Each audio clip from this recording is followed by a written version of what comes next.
Hi, everyone in the chat. How are you guys doing? We are so excited for the final day of the Chess.com Global Chess Championship. Nihal Sarin in the finals against Wesley So. This is going to be so exciting. What are your thoughts, Bhayu? Hi everyone. Hello Soumya. It's going to be a very exciting match, and we have today four games and tomorrow four games, and if needed, we will again have Armageddon, which we had yesterday or maybe today, if you see from Indian time zone. Uh, Yesterday I just could not sleep even after the interview. It was the intensity was so high.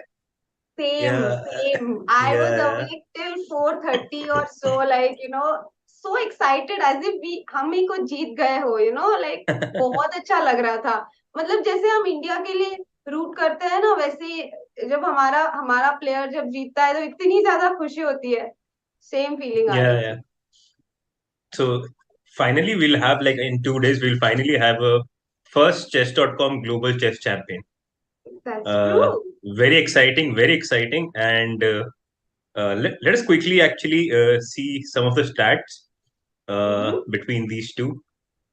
So we know that Nihal is lot younger than Wesley. But if you see the rapid rating, I think Wesley is more than slight favorite in this. Also, rapid head to head, so leads with one win. Over the board, he did win one game in Tata Steel 2018. Uh, yeah, so overall, it looks like Wesley is slightly ahead in these stats. But all of this is pre-lockdown, right? Like their stats, and they have only had one meeting in 2021 Speed Chess Championship on chess.com where Wesley won, but that was also already an year ago. And all of these juniors, we know that they are improving so fast. They are improving in every quarter, I would say, rather than every year. So Nihal, definitely a more confident player, and a stronger online player now than he was 1 year ago. So even though the stats are slightly in Wesley's favor for now, I would say Nihal has definitely an equal chance of winning the finals. Um, and these are some rapid insights we have on the screen. Uh, I mean, these are based on rated games on chess.com as of 11th of May 2022. For more of such insights, you can go to chess.com/insights and get insights on any of the players. Between Wesley and Nihal, they have played a total of No, I Wesley think has played more rapid games actually on chess.com. He has played 186 as opposed to Nihal's 130 with an average accuracy. Wesley has had an average accuracy of 92.2%. That's extremely high. Nihal not so far behind with 91.9%. Wild games, both of them are extremely positional players. So, not too many wild games, only 32.8% of their games. Wesley's games have been wild, while only 36.2 of Nihal's games. Can we have yeah, and there were some more stats on the screen. yeah. Also, Um, bat moves. It's very important. Like both of them, they just don't make uh, any mistakes. You can see it's 3.9 to Nihal versus 4 of Wesley. And end huh. games, I'm a little bit surprised that Wesley is lower than Nihal, because I felt like Wesley is more of a positional solid player who thrives in the end game. And another thing which I would like to say is that I think it's instead of 11th May, I think it's 5th of November. I think it's I think it's still yesterday the stats. Oh, I'm so And sorry. Yeah, this is yeah, according to American dating system rather than the Indian one. So yeah, 11th, yeah. actually 5th Again, of nothing November. really to nothing really choose to, like they both are very similar. Like Uh, accuracy wise, there is only 0.3% difference. Bad mode, there is just 0.1% difference. So nothing to choose in this, no? not much. And I feel, I was looking at that we have Nihal on the screen already. Um, I was looking at the endgame percentage between the two players, and I feel one of the reasons for the slightly skewed percentage in favor of Nihal there, 70% of endgames Nihal has played, is because he Mhm. keeps playing even equal endgames, no? Yeah. Like we saw yesterday, Armageddon, no? Ah, Like how he so managed to probably completely outplay Anish in that. So probably yeah, that's the reason. But again, that's Soumya, this is rapid start. So I don't know how many rapid endgame he would have grinded out because hmm, he loves to play blitz here. I'm not hmm, really so sure about rapid chess. hmm. That's true. That's true. He's probably only played more of competitive rapid games rather than uh, for fun or for training. That's true. And even if he played training games, he probably, I mean, we were discussing yesterday that he did play some training games with Arjun before the match, before the finals. And, but I guess they were played anonymously, so not rated and through anonymous accounts. So we'll Yeah, have, yeah. yeah. Or game will kick off anytime now. Nihal is already Anytime. Oh, it is on. It is on. Uh, let's quickly jump right into it. Uh, and till the time like Soumya finds it, I had this announcement yesterday that if Nihal goes to the final, I'll be giving one diamond membership. So anytime during the show, we'll have here. a random person, a random lot. So to figure out who wins that. Why is it not on my screen? Yeah, it is here. Sorry. I'm so sorry, chat, that it took me a while to find the game. Nihal is black in the first game. So Wesley with the higher rating gets white in the first game of the match. He opens with e4, e5 on the board, knight f3, knight f6, knight into e5. So it's a Petrov defense by Nihal. d6, knight f3, knight Uh, e4. They have played a lot of moves, so let's get there. D4, D5, Bishop by D3. the way, Soumya, we have some different thing on the board. Maybe we can quickly go to that one, to the Nihal's game. I see some random Jobawa's game on the screen. Really? I have it. Yeah. How do you have Jabawa's screen game on the screen? I don't get it. So till the time we fix this technical issue, it's actually typical Petrov that we can discuss. Also, we have Wesley on the board. You see, this is the position right now, and Wesley looks so focused, super focused, and yeah, it's thinking for now. Hmm. Let's see if we can get the game quickly. And also, guys, thank you so much for joining us yet again. And yeah, we are getting a lot of love in the chat, and just thank you once again. Um, I yeah we are trying to fix the issue, guys, over here. Um, just one moment. But yeah, we can see Wesley really well concentrated, and as we discussed, it was a Petrov defense. Spoiler alert that Nihal's king has not yet castled, but we will reach the uh, we'll No, reach the Nihal game. has castled somewhere. Okay, I think probably I have we some are other. I have yeah, another position on the board. Yeah, finally we have it here. we have Awesome. it. So let's just quickly go through the first moves. How? And like while we were trying to fix the board, they had a camera on Wesley. I think Huh. whenever he was moving, he was constantly switching back the position because what I was seeing that he Hmm. was black like on his screen. Oh. So maybe he was making a move and then switching back, to flipping the board to see from black's perspective. At least that's Hmm. what I saw in the camera. That's very smart. So, So what is going on? This is typical Petrov where you just simply play on the e file. White has a little bit more space. White wants to play c4 maybe also. That's where the move b3. And yeah, generally slightly better. But again, black is pretty solid here.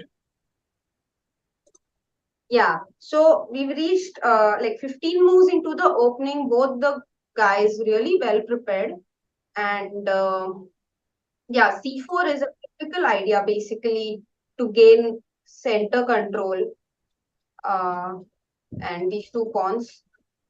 The light square bishops have been exchanged though, and Yeah. I mean usually yeah, I mean that's usually white has a bishop on e2, but this is a different, slightly different line, I guess. And Yeah. here knight e4 seems to be a option, no, for Nihal, Yeah, because feels quite logical because the light huh, square bishop are not there, and you huh, want to get this square for your another minor piece, which is the knight on d6. Maybe mhm. knight e4. Maybe white wants to play c4 at some point, trying to undermine this d5 pawn so that e4 knight is not very strong. Nihal is taking his time, which I like here because now he has made quite a fast opening moves till now. It's already moved 15, Hmm. and yeah, I mean now it's the time of to proceed. How to what plans to make, what to do in general in such kind of positions. So yeah, I like here taking some time, but not so much because if we saw Wesley how Wesley was against Hikaru, he was literally out timing Hikaru. Like he always had much more time than Hikaru in most of the games. Yeah, and uh, Wesley, I mean, just look at Wesley. He's so concentrated and focused. Um, yeah, I mean, Nihal is taking his time to play here. So let's have a look at some options that he might be thinking of. Usually, Mhm. I was speaking to Nihal after one of his games in the Rapid Championship, and we asked at one point, he took about 6 minutes for a move. So we asked him what happened, and then finally he played a very normal move. And then he showed us Yeah, some beautiful lines that he was thinking about. So when Nihal goes into these really deep things, he's clearly thinking about some very, very deep lines and maybe some two, three options. So one option though we discussed 94 here. yeah. Um, 94 looks very normal, very natural to put the knight here. There's another option where your mouse is maybe f6 just to drive this bishop away. But f6 huh, is also quite committal because it there are a lot of weaknesses it creates near the king. So let's after f6. okay. Probably I don't mind even taking on d6 and playing knight f5. Uh, and black, I'm not saying black is worse there, but in general, if anybody is better, it is white. After f6, yeah? Because Yeah, after it little undermines bit, this knight, na, thoda? it's undermine this knight, and also the light square gets a little bit weak Hmm. uh, near that, like e6 square, the f5 square. So that's the reason I prefer not to play f6 right away. I mean, I don't want to play f6 unless I'm forced to, and that's the reason I like knight e4 uh, here than more than f6. And do you consider a move like bishop f6 here? Is that something that comes to your mind, like with exchanging more pieces Hmm. and equalizing the position completely? Right, right. Bishop f6 is definitely possible. But once again, I feel that probably he would take on d6. But yeah, I think bishop f6 makes a lot more sense than f6 because if I take on d6, then at least the light square that we were mentioning are not really weak Mm-hmm. for black. Maybe bishop f6, white can play c4 Bishop and f6.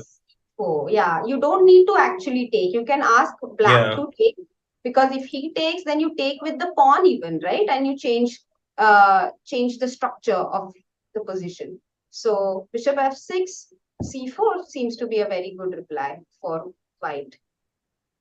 yeah. As long as you can trade on your own terms, it's always beneficial. Like black is almost reaching two tempos with bishop f6 and bishop f5 Mm-hmm. uh, to exchange this piece, whereas white is just improving his position in the meantime with c4, d takes e5. So Yeah, and I don't actually think after bishop. e5, the knight doesn't have many squares to go to. That is another problem that black will face. So maybe bishop f6 not such a good idea at all, even though it looks logical. Yeah, yeah, yeah, for sure. And yeah, I still like this knight e4, and Nihal is taking a lot of time now, and it doesn't feel like such a sharp position right now. But this opening Petrov can be misleading. It feels like generally it feels like it's very solid, but it can get very tricky very fast. Definitely. And one another move that comes to my mind now that you mentioned, oh, he has He he played played f6 or F6? yeah, he has Oh, played how f6.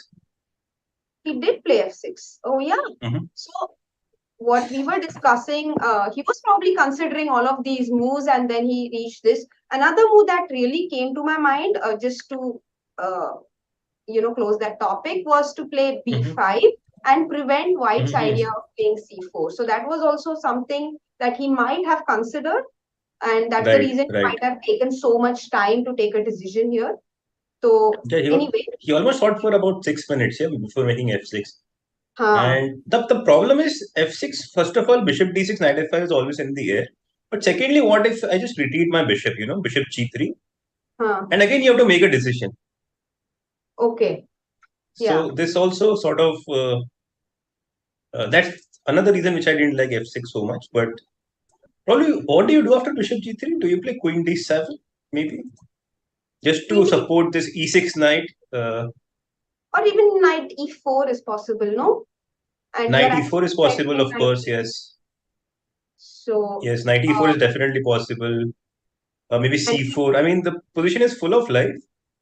yeah, Uh, but somehow, for me, like, the classical player inside me mm-hmm. somehow doesn't You don't like appreciate F6. the move f6 so much. Yeah, it's just a little bit I too weakening for me. sorry, I'm trying to highlight with the right color. Yeah, there was a question in the chat by Manpreet Singh. Are we having only 4 games today? That's right, Manpreet ji. We are having exactly 4 games today. कल भी 4 games होंगे. So finals का same format है as the quarters and semis. 4 games each on 2 days, and whoever scores 4.5 out of 8 will win the tournament. Bishop G3 And on the maybe board. maybe we can quickly show the prize money, the prize fund of this event, so to know like what stakes they're playing for. So we can see both of them are already guaranteed $1 lakh, and they're playing for another 1 lakh. So the winner will get $2 lakh, and the whole prize fund is $500,000. Soumya, what do you think about this? Absolutely stunning prize money, and chess.com has revolutionized the way people will look at chess. I feel, imagine tomorrow or day after, basically, when the tournament is over, it's going to be all over the papers. People who have not followed chess are going to have a look at how much prize money a player from India has earned after at least having played the finals of a chess tournament, and to find out that he wins minimum $1 lakh and perhaps even $2 lakh. It's going to make such an impression on Yeah. everyone reading that news, and it's amazing. I think good, very good times for chess, very good time to be a chess player right now. Yeah, yeah. Also, I would like to mention another thing that Nihal was the wild entry. He he did not get selected in the normal scenario, and because Levon withdrew, probably that's the reason Nihal managed to get in. No, no, no. Levon did not. Levon actually qualified till the quarters. Nihal, they were basically the format was Vayu that uh, there were 64 players in the knockout section, and 32 of them qualified by playing the qualifications, which were Hmm. happening from May. And the most amazing part about the global championship is that anybody with a verified account on chess.com could participate in the qualification. You did not have to be a title player. So you had to win or win one of the qualification events. That's how you got to the round of 64, which started in September end. And in the round of 64, 32 players were qualified through these qualification events, and 32 players were invited. So Nihal Hmm. was one of the invited players, along with Vishy Anand, Boris Gelfand, Ivan Chuk, Vladimir Kramnik, all of these legends, and Nihal Sarin. Some players were invited for the tournament, and Nihal was one of them, and now he's in the finals. Oh, right, right. now, I mean, even chat is correcting me that because 11 withdrew, that's why he's playing Sam. He played Sam Savian in Hmm. the quarterfinals. Hmm. Yeah. And Coming back, yes, go ahead, Bayu. no, coming back to the position, how do you like this position? Because I feel white is a little bit better, and it's so much easier to play as white. I'm just going to push my H pawn, We actually maybe missed H5, maybe. this. Yeah, we actually missed this moment while we were discussing that black, after f6, bishop Mhm. g3, black went knight to c7. This is a move we did not consider at all. And white, of Yeah. course, went ahead with his plan of c4, trying to undermine black's center. And Hmm. black simply played queen d7 here. सो उन्होंने night C seven एक ऐसी move खेली जिससे उनका night भी better position पे चला गया यहाँ पे हैंगिंग नहीं है किसी वेरिएशन में and d5 is Right. also now supported. So you can take and black takes back, and because of the knight on c7 you don't need to worry about the d5 pawn. So queen d7, a very calm move there by Nihal. Rook e2, logical to double on the open e file. Rook f e8, rook a e1, bishop f8, challenging white to the e file. And h4, um, this is a um, this is a really good concept, I feel, by Wesley, that there is nothing more to be done in the center in terms of uh, gaining more space, because c5, for example, would only play in black's favor, है ना? क्योंकि अभी c5 के बाद तो Hmm. black को कोई भी issue नहीं होगा. Black simply knight e4 चला Yeah. जाएगा और knight e4 पे बहुत अच्छे से happy place पे बैठ जाएगा outpost. Right. So Then H4, H5 is quite logical in such kind of positions. You want to get more and more space, and if you can actually maintain the pawn on H6, like white हाँ. pawn on H6, then it's a big thrown in your opponent's throat. So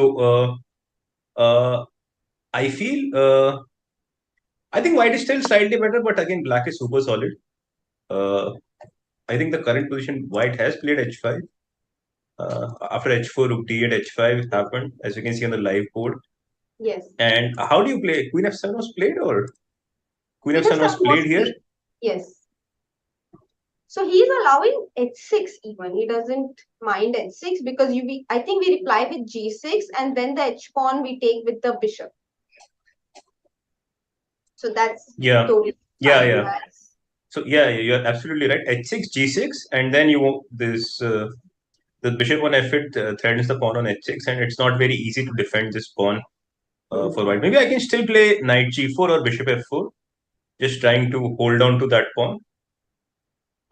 There can be some tricks also with bishop So D6, knight F5 now. Like, after h6, g6, you're suggesting knight g4 and trying to hold on to h6 pawn, and obviously a move like f5 would be super, super committal because of a move like knight g5 and it's game over. yeah. So many Also, pieces. in the current position, I'm wondering that maybe I'm a little bit scared of after Queen F7. I'm a little bit scared that Black might able to cement his knight on E4. So maybe it is a moment to finally chop off this knight with my bishop on G3. Oh, so you think after, like, let's say white plays h6 here, black can play g6, knight g4, and black can simply reply with, but now black actually cannot play knight e4, no, in that position, because you can take bishop c7 and knight f6. Yeah, I mean knight is on E4, so you have to take rook E4. Yeah, I mean tactically it may not work, but Hmm. Black can always think about this idea with knight E4, and that's why it's for white it's better just to remove this knight as soon as possible. But yeah, the line you were showing, like you can just play queen c7, probably rook e4, the final position, just to finish off the line with bishop c7, queen c7, and maybe just rook e4, and next one you just pick up f6 pawn to pick up e4 pawn. I mean you can also play knight e8 now because the Knight c7 rook e8, is a and yeah, because even rook is supported, but that is so risky, no? Like, oh, the even rook is not even hanging, sorry, and yeah, you are that's what. actually a piece up. Oh, this is just winning on the spot, right? Yes. So actually, black still needs to solve some problems here after h6. So let's say h6, I go g6 and knight Mhm. g4. Let's say I exchange as many pieces as I can. So let's say I could just go rook e2. Probably you would take with the rook or with the queen. I was thinking to take with the rook actually because But now I feel this line works for me, no? Knight e4 because the rook on e8 will not be hanging. So let's say knight e4 now, Soumya. and Bishop bishop c7, queen c. seven for sure. And then, but Knight I rook anyway e4. give up my exchange, no, and I Mhm. play this position. Yeah, but You your h6 pawn is also hanging, so I'm not sure. and you have bishop h6 in the end, and you might be able to be Yeah, fine. yeah. Okay, in the game knight h4 was played, Soumya. So we are Okay. So a4 first. A4, white played a6, knight a4 h4. first. Huh. A4, Mhm. a6, and knight h4. So white has actually expanded on both sides, in the center as well as on the queen side, and now on the king side as well. And he gives up the h5 pawn because uh, can white can black take on h5? Is it possible? It's Maybe c5. Yeah, c5 is the trick. That c7 knight is just hanging. right. This is a nice trick. Let's just show Ah, it. But you. h4 is also hanging in the end, no? Yeah. So let's say c5 now. Mm-hmm. Knight goes somewhere. We pick up the knight on c7, and if you take on h4, there is d8 rook hangs in the end. That's a very nice point there. And that's why this position would be completely better for white, even though black has one pawn in return for the exchange. Black's bishop is actually a little awkward, and also the material advantage will be too much to handle. So a4, a6, knight h4 on the board. Nihal down to 4.35 minutes. Wesley has also taken a lot of time to come up with this a4, a6, and knight h4 idea. He's also down to 5.5 minutes now. Yeah. But so it's somewhat unpleasant, no? This position already because now you have not have given this bishop also, and you're sort of threatening knight f5. Like slowly, white has definitely improved his position, and black, whereas black is still solid, but I don't see a direct way to neutralize white pressure. Yeah, definitely unpleasant to play, but matlab, I was thinking, and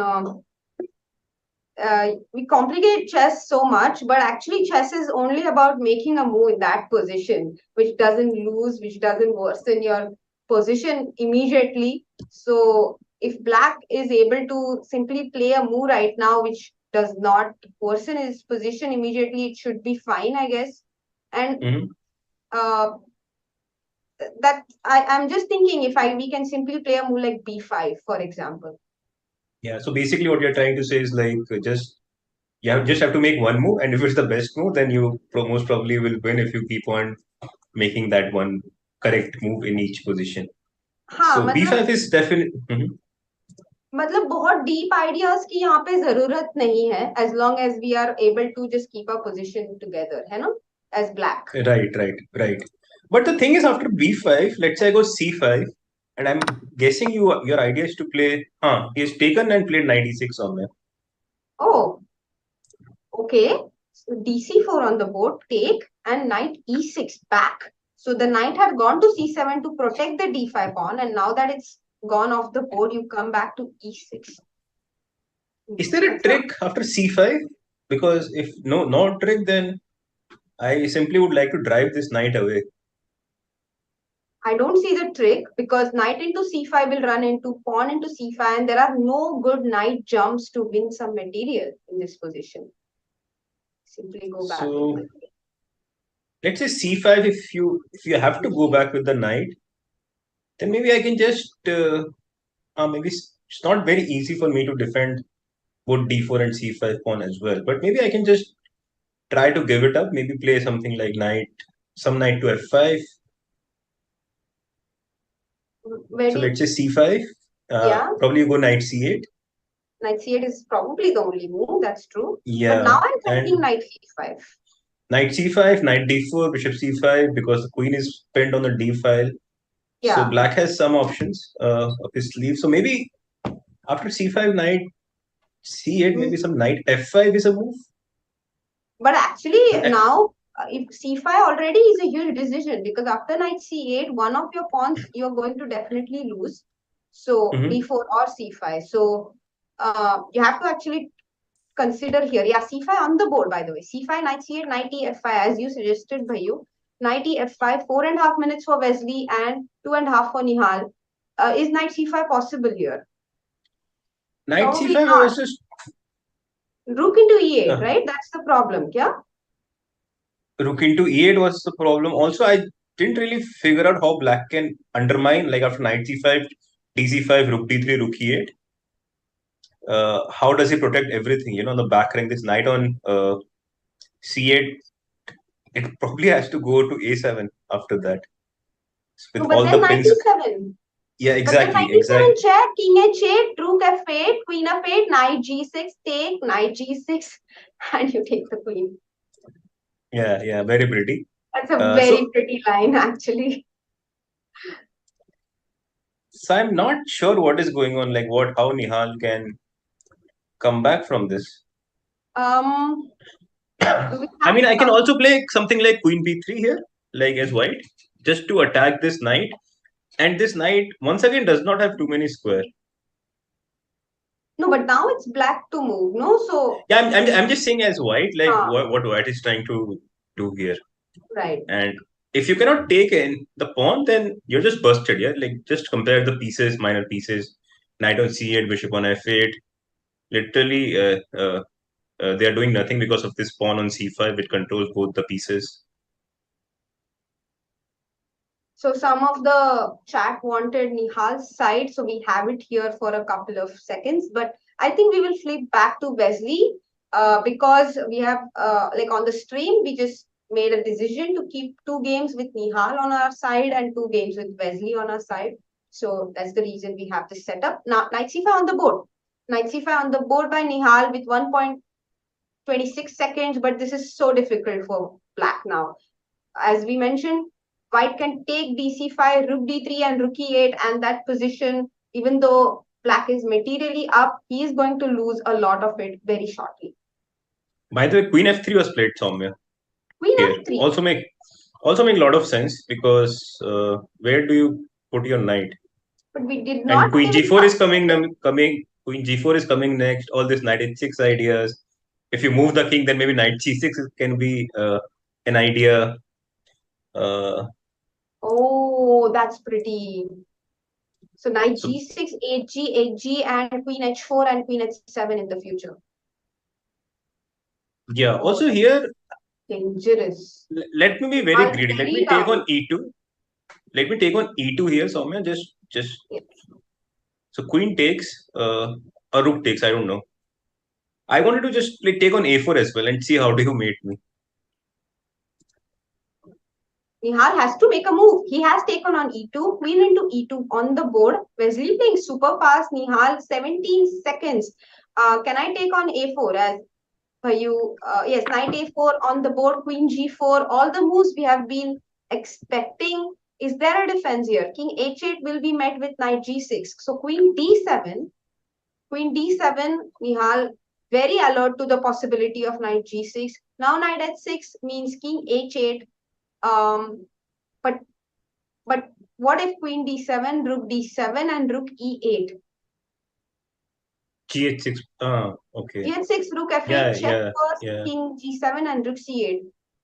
And True, true. Doesn't look very nice. but Also, okay, I was just thinking I can just play even knight g6, just to see what is your next move. sorry. I Now was thinking knight even knight g6. g6, yeah, just normal, just chilling with it.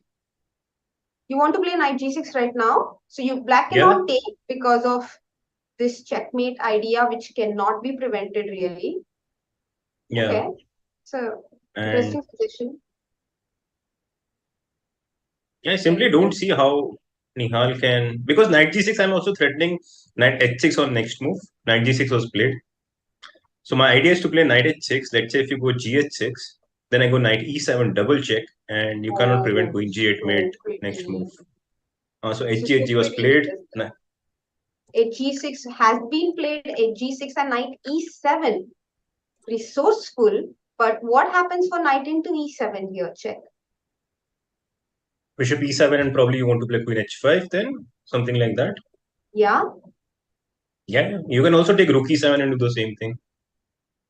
rook E7. Yes, rook E7 has been played. I think it's game over This now. is game over. Queen e6 check, yeah, and queen h3. Queen E6 and Wesley has taken the lead in this match.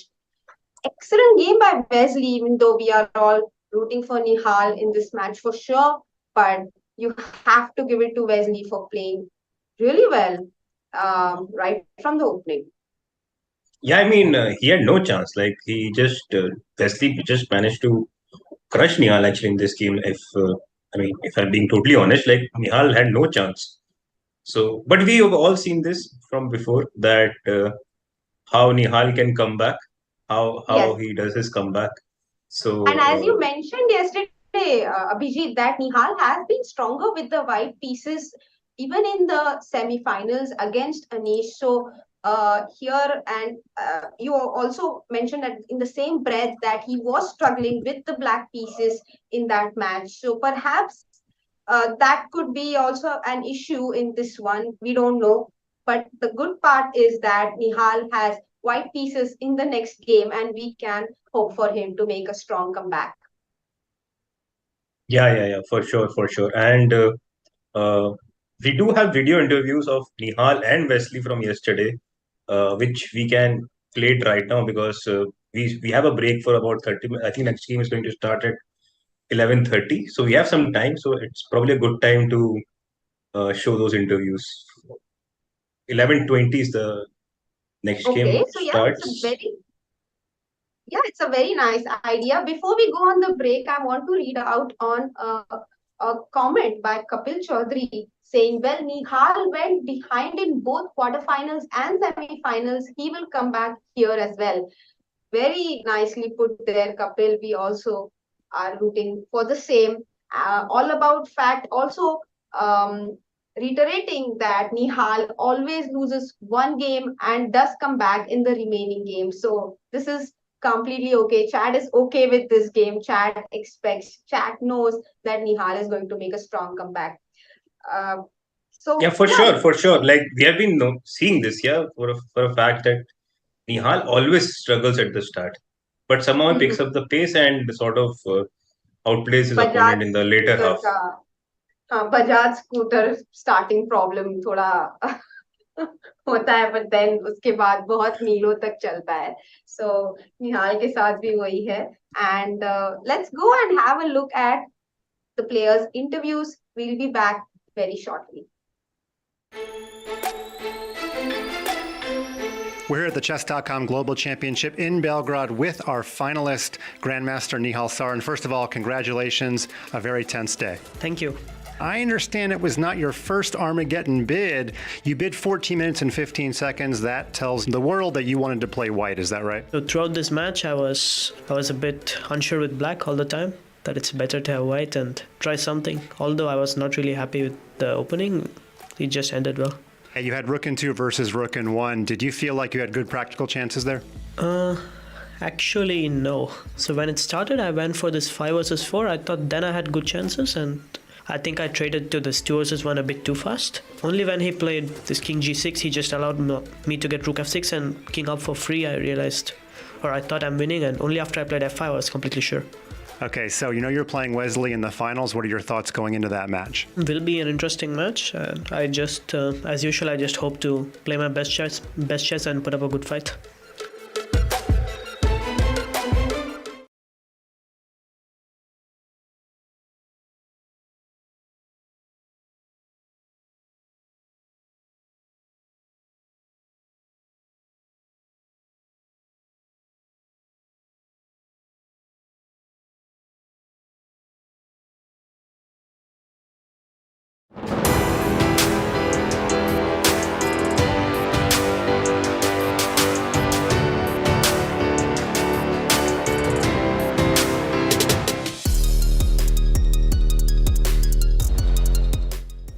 obviously I'm very happy.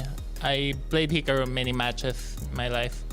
I think maybe I beat him 2 out of 10 times. Like, I have a win percentage of 20%. So going to the match, I knew for sure that he was the favorite. Also, he's been playing very well recently. You know, I figured it also helped me that I came here just wanting to play my best chess and not to think about the results at all. Obviously, there's a lot of money at stake, but as I said before, tournament thinking of money will just make you play worse. But it's fun. I obviously have some questions, about some of the moves that we played and Hikaru's match strategy in the opening, and he was basically the entire match putting me into time pressure and trying to get me to beat me in these scrambles, and it probably would have worked most of the time, but shockingly today it didn't happen.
Hey everyone, I hope you enjoyed those interviews by the players, and definitely a very strong performance there by Wesley. पर हम निहाल से बहुत ज्यादा expectations रख सकते हैं क्योंकि अभी next game में वो white है.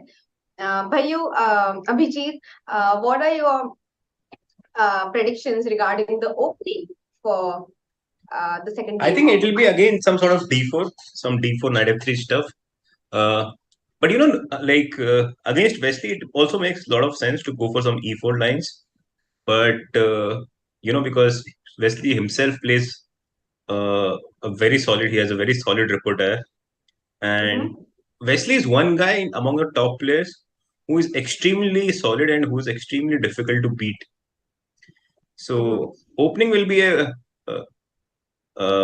important factor here, like what opening he chooses, and also the next game starts at 11:20. So basically, whenever the game finishes, they have 20 minutes break, and then the next game starts. Yeah, and so before the next game starts, as we were discussing in the break, huge performance here by Wesley, and we were of the opinion that perhaps in this position in the middle game, this is where Nihal started to go wrong. यहाँ तक उनकी position काफी normal थी, normal opening position से आई है, and Abhijit बता रहे थे कि ये ओपनिंग आनंद और विदित के बीच भी हुई थी इन वाइकेंजे, जो गेम शायद ड्रॉ में एंड हुई थी. But here is where Nihal perhaps made his first inaccuracy by playing f6 and weakening this knight and making a very, very committal move. It also reduces the scope of this bishop and creates weaknesses around the king. Usually ऐसा chess में कहा जाता है कि अगर आपको king के लिए escape square बनाना है तो सबसे पहले आप h pawn पुश करें, फिर अगर h pawn पुश करके बात नहीं बन रही है तो g pawn पुश करें, and only as a last resort should you touch your f pawn to make any kind of escape squares for your king. So yeah, f6, perhaps the inaccuracy that cost Nihal a lot of suffering in this game. Yeah, definitely. Like I feel because of f6, like you pointed out, it just weakens the light square near black's king. And normally there is a saying that don't push the pawns in front of your king. Uh, but also having said that, you would see that white has pushed his h pawn all the way to h6 or to h5 at least. But that is different because white is going for the black king. And also h pawn is relatively safer than f or g pawn to push. So we actually got this position. Wesley played a clinical game actually. H4, H5 से जो उन्होंने start की है अपना attack, अपना initiative, and then after Queen F7, even A4, preventing any kinds of break on the queen side. A6 by Nihal, and then knight H4, and even the second knight came to F5 after D into I think C4. somewhere around here, Perhaps like probably Nihal could have done something better. I didn't really like a6 move. It is like what you have played a4, so I'll also play a6 myself. But I don't think a6 is like black actually needs a6 here. I don't get the move, and probably could have done something better here because it's still I feel it's still pretty close to being completely equal. Maybe he's trying to be a little bit more active in the sense that maybe start with rook e6, rook e8, trying to neutralize this pressure on the e file which has been put by these two beautiful rooks on e1 and e2. So maybe instead of a6, he could have tried rook e6, but he's still slightly worse. But again, it's not the end of the world. Okay, so Abhijit is saying that instead of a6, directly rook e6, but even here I feel dc perhaps was what cost black the game. Even here a move like knight e4, a more active move and blocking white's activity on the e file could have a more preferable choice had Nihal have more time and in this position, because let's say you take here, I take, and if you I was take, thinking, I'll take back, and 95 looks super tempting, but I just take it, no? And after rook e4, queen e4. I don't know, maybe queen into e4 is the move, but I think black has a lot of compensation here for the pawn, even queen d7, preventing knight f5 and activating his bishop to b4. Black should be okay, no? And even rook h5 is a threat. So we are actually threatening d4 as well as h5. Yeah, maybe, but I would anyway prefer to be white here than black. It's just because I feel white is still slightly ahead in development, and the pawn on if the pawn this on f6 was not on f6, it was on f7, and probably if the other pawn was on h6, then I would say that black is completely fine. But just because of the pawn on f6, I still feel that this king is slightly vulnerable. Black's king on g8. Right. But nevertheless, I feel this was a more preferable setup compared to d into c4, which gives up the center for Wesley, and then knight e6, because c5 became such a strong idea here. And knight c8, knight e5, giving up the c5 pawn for a huge attack on black's king.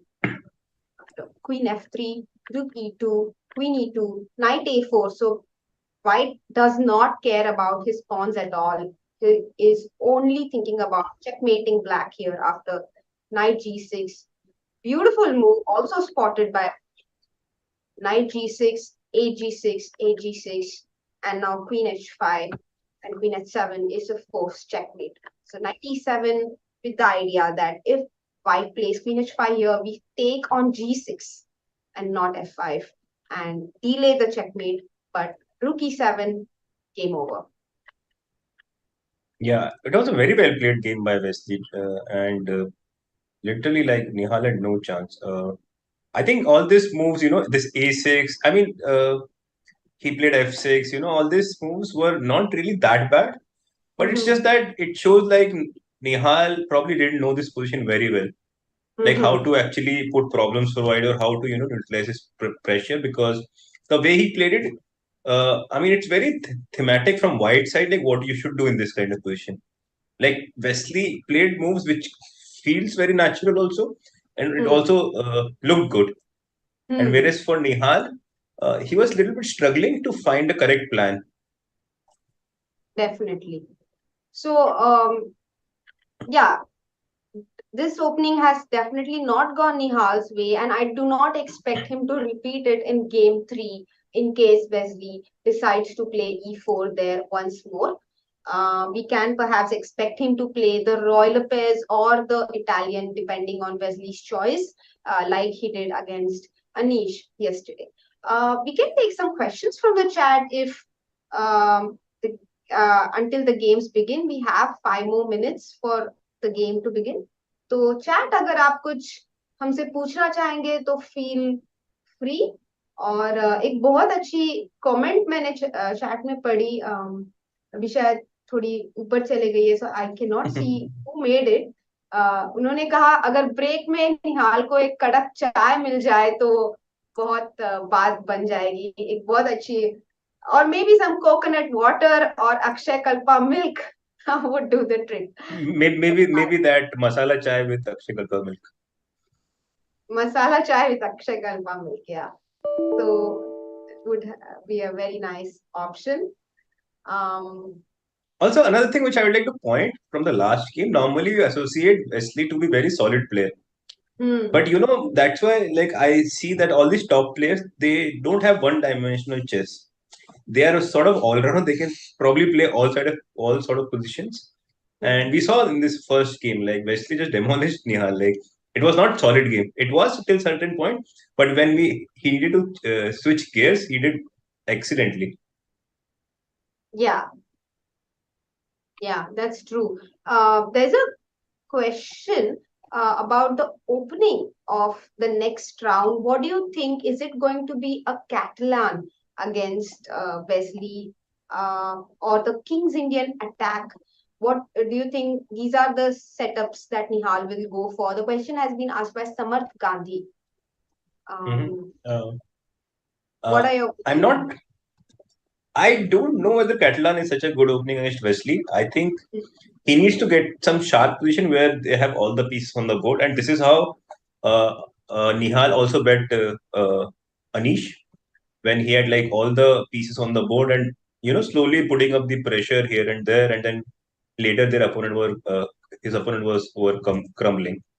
So I think this should be the general strategy, and the specific opening I'm not still sure. Maybe something like d4 knight f3, maybe bishop f4, or b3 bishop b2, where somehow you keep all the tension on the board and look to play a long game. Anshika Catalan Wali says, isn't Nihal too young to be drinking tea? No, Nihal definitely very young, but not young to be drinking tea. He's 19 years old, normal. एक question थी Hebel Ebi से कि why do grandmasters play king h1 and king h2 in certain positions where it feels like it doesn't make sense? Basically they're probably like waiting moves, and also they are safe moves. कोई check से बाहर चले जाए. इस game में तो at least ये moves नहीं खेली गई, but yeah, like वो diagonal जो होता है a2 g8, इस पर check आ सकता है, and even on this one actually. So that's also like from the last game you could understand, yeah, king h8 king h7 खेलना चाहिए था black, but he never got the time because he had pushed f6 pawn, and the king was always a little bit vulnerable on this diagonal. So Nihal had to put his queen to f7, all these things he had to do just to get rid of this diagonal which was weakened because of the pawn to f6. And I think the games are going to start in another 2 minutes, guys. If you have any more questions, this is the right time.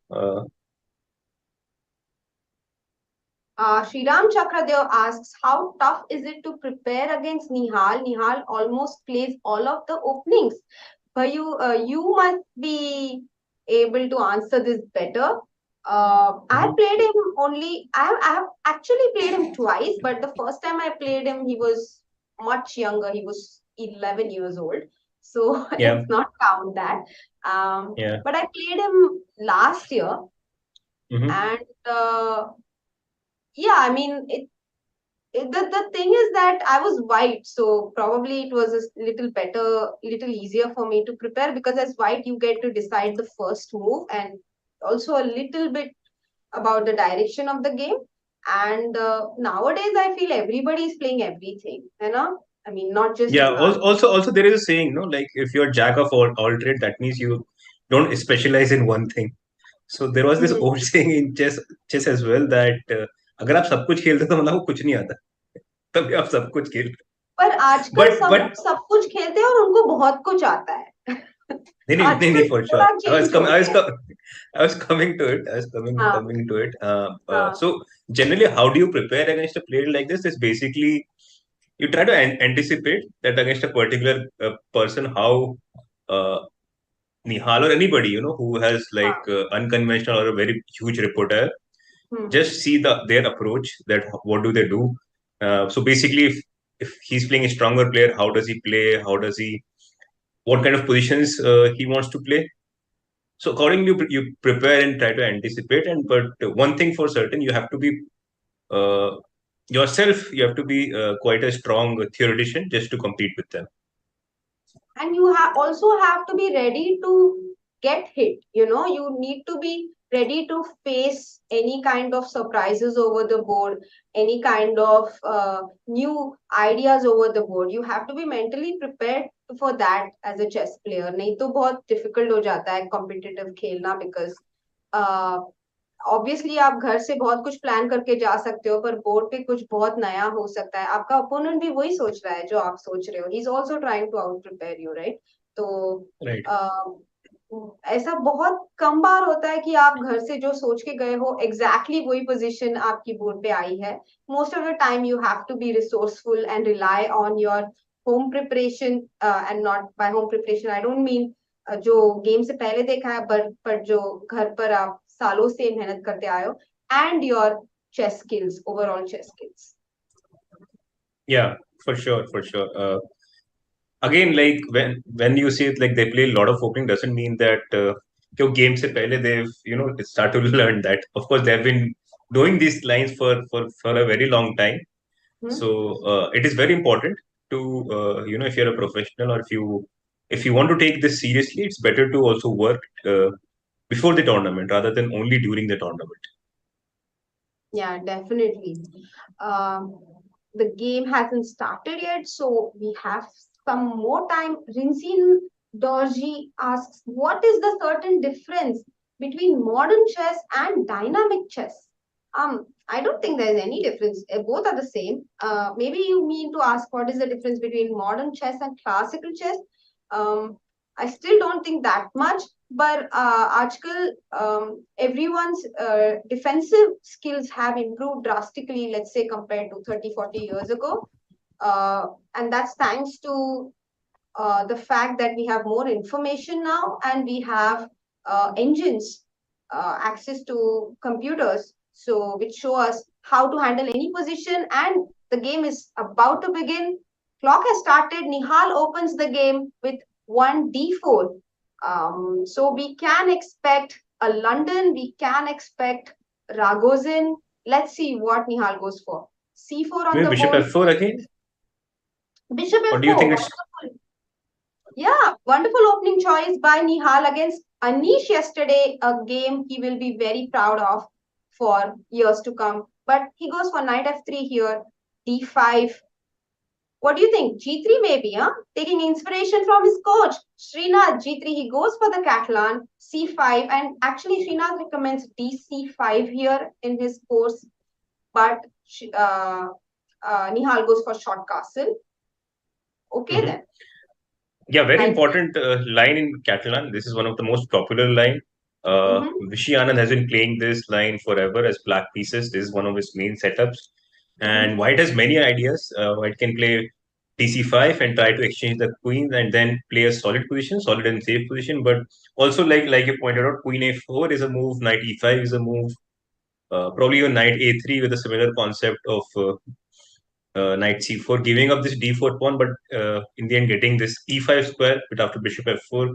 So basically, what White is trying to do is try to make use of this g2 Catalan bishop. So that's why knight e5 is always very important in general. Oh, So the game has progressed so much. Knight c6, yeah, he took tc, queen d1, rook d1, bishop c5, knight bd2, c3 on the board, bc. This is all theoretical. Many games have been played in this position. Short castle, knight b3, bishop e7, and knight fd4. Knight into d4, cd4. So white's pawn structure has improved now compared to the pawn on c3. Knight d5 and knight a5 by Nihal. And now Wesley is taking his time. Knight a5, very nice knight, doing the job of restricting black's development because the b7 bishop pawn hangs in case black goes for bishop d7 here. And if black plays b6, then you get the juicy square on c6 for your knight, and you can then continue with bishop d2 and rook a7, c1 maybe. So yeah. Maybe black can start with bishop b4 here, trying to attack this knight. And let's say if you come back with the knight to c4, then maybe then you can start developing the bishop from d7. So this is one of the way for black to play. There's also some knight c3 ideas, but probably knight c3 is just a ghost because you can simply play rook e1. So I here mean knight knight c3. will be met with rook e1. Oh, bishop d7. He gives up the b7 pawn Yeah. for compensation, for activity, basically. Yeah, makes some sense because let's say if you take, then you go rook b8, everything is coming in. There is bishop b4, there is knight c3. So there are but many. But maybe knight b7 will first be met with bishop a4, no? Like asking the d1 rook, where does he plan to go? Maybe just rook f1, but then you again go bishop b5 and you attack the e2 pawn. And if rook e1, then we have bishop b4 once more, and we cannot maintain the rook on e1. So this could be black's idea. Yeah, for sure. I mean, black after knight b7, probably bishop a4, and maybe I can simply play rook f1, bishop b5, bishop f3 is one option. And knight Uh, c3, I thought. yeah, I mean, of course, it is everything. All these moves are quite look scary. Maybe rook e1 then, if bishop e4, bishop d2. Goes for a very safe bishop d2 option. But now b6, I don't really like this so much. Yeah, I mean, I thought the point of knight a5 was to prevent bishop d7, and we didn't really have a choice as white here. We had to take on b7, I thought, but maybe okay, bishop d2 on the board, b6 and e4. So this was Nihal's idea. If he takes, then we take, and now the a5 pawn is hanging, and after you take, we take on d5. The a8 rook is hanging. You have to move, and then we take on a. We still can't take on e5 actually because. But you know, Soumya, e4 is again a very committal move because it hinders our Catalan bishop. And that's the whole point of the Catalan is that g2 bishop is very strong. But once you play e4, it somehow comes in the way. So for example, if I just move my knight, let's say knight b4.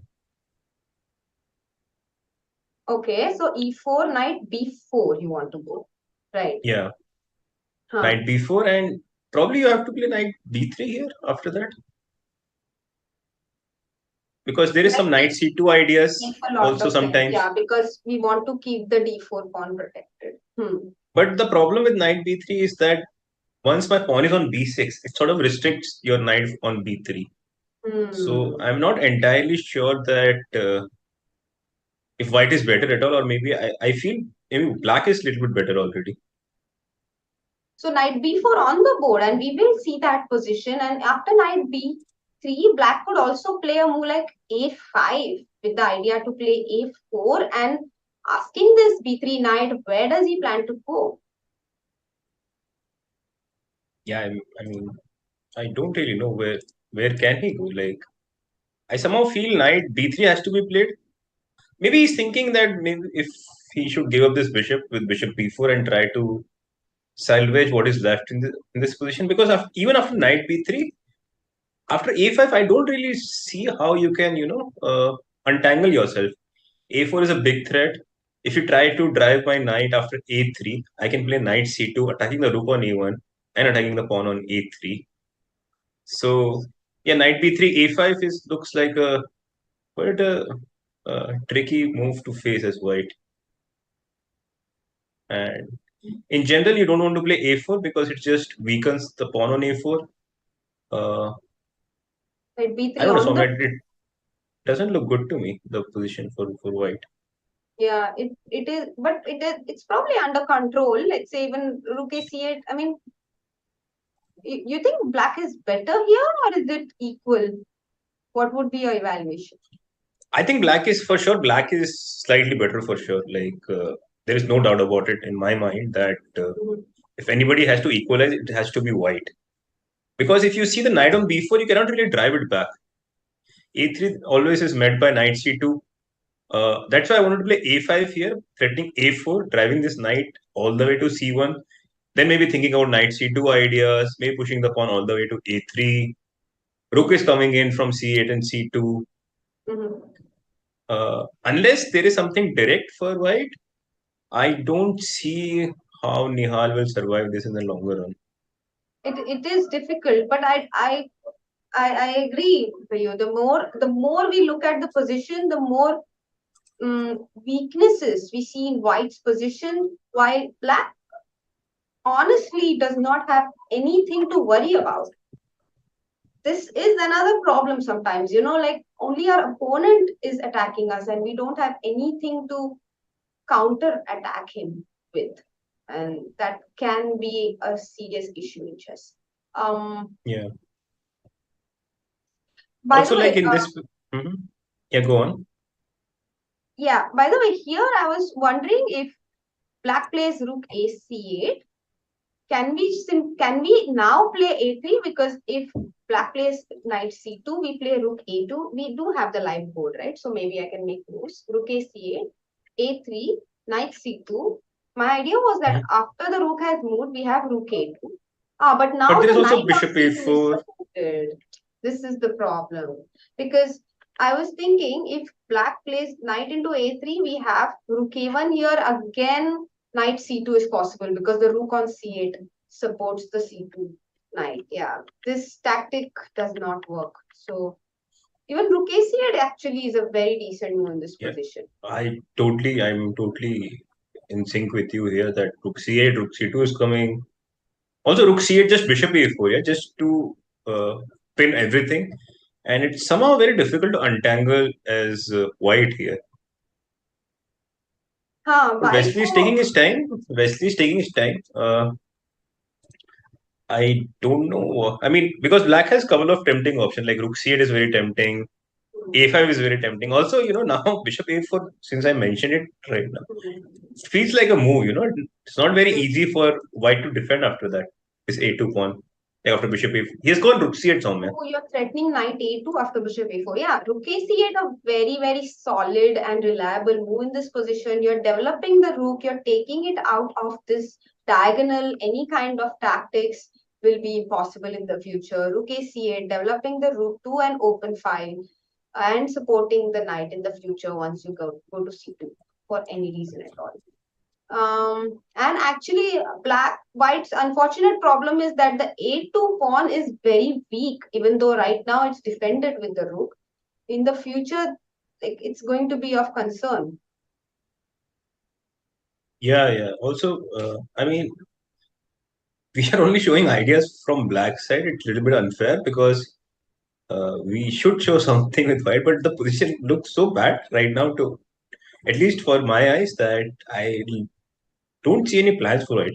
Maybe d5, like you are pointing out, Yeah, yeah. D5 is the can only be. idea actually for white. No, I cannot. But the problem is once you play D5, this diagonal opens up. Yeah, yeah. And then again the a2 pawn. This a2 pawn is a big concern for us right now. We need to find ways not to lose it. But bishop f6 is not possible because the knight on b4 is hanging. So maybe d5 right now, tactically, Mhm. is okay. Yeah, I think d5, probably you take on d5 as black takes, and maybe not 100% sure what to do. Maybe And now knight our bishop also c2. is like sort of happier, no? Otherwise, he was also very Also, like in frustrated. general, Knight if you pawn can on complicate things, like d6 can also be played at d5 on some the board. moment.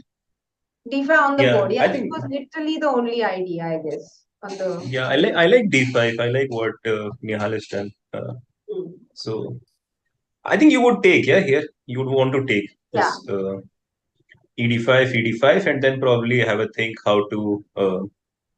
White has some ideas actually after ed5. Like you can try for d6. Hmm.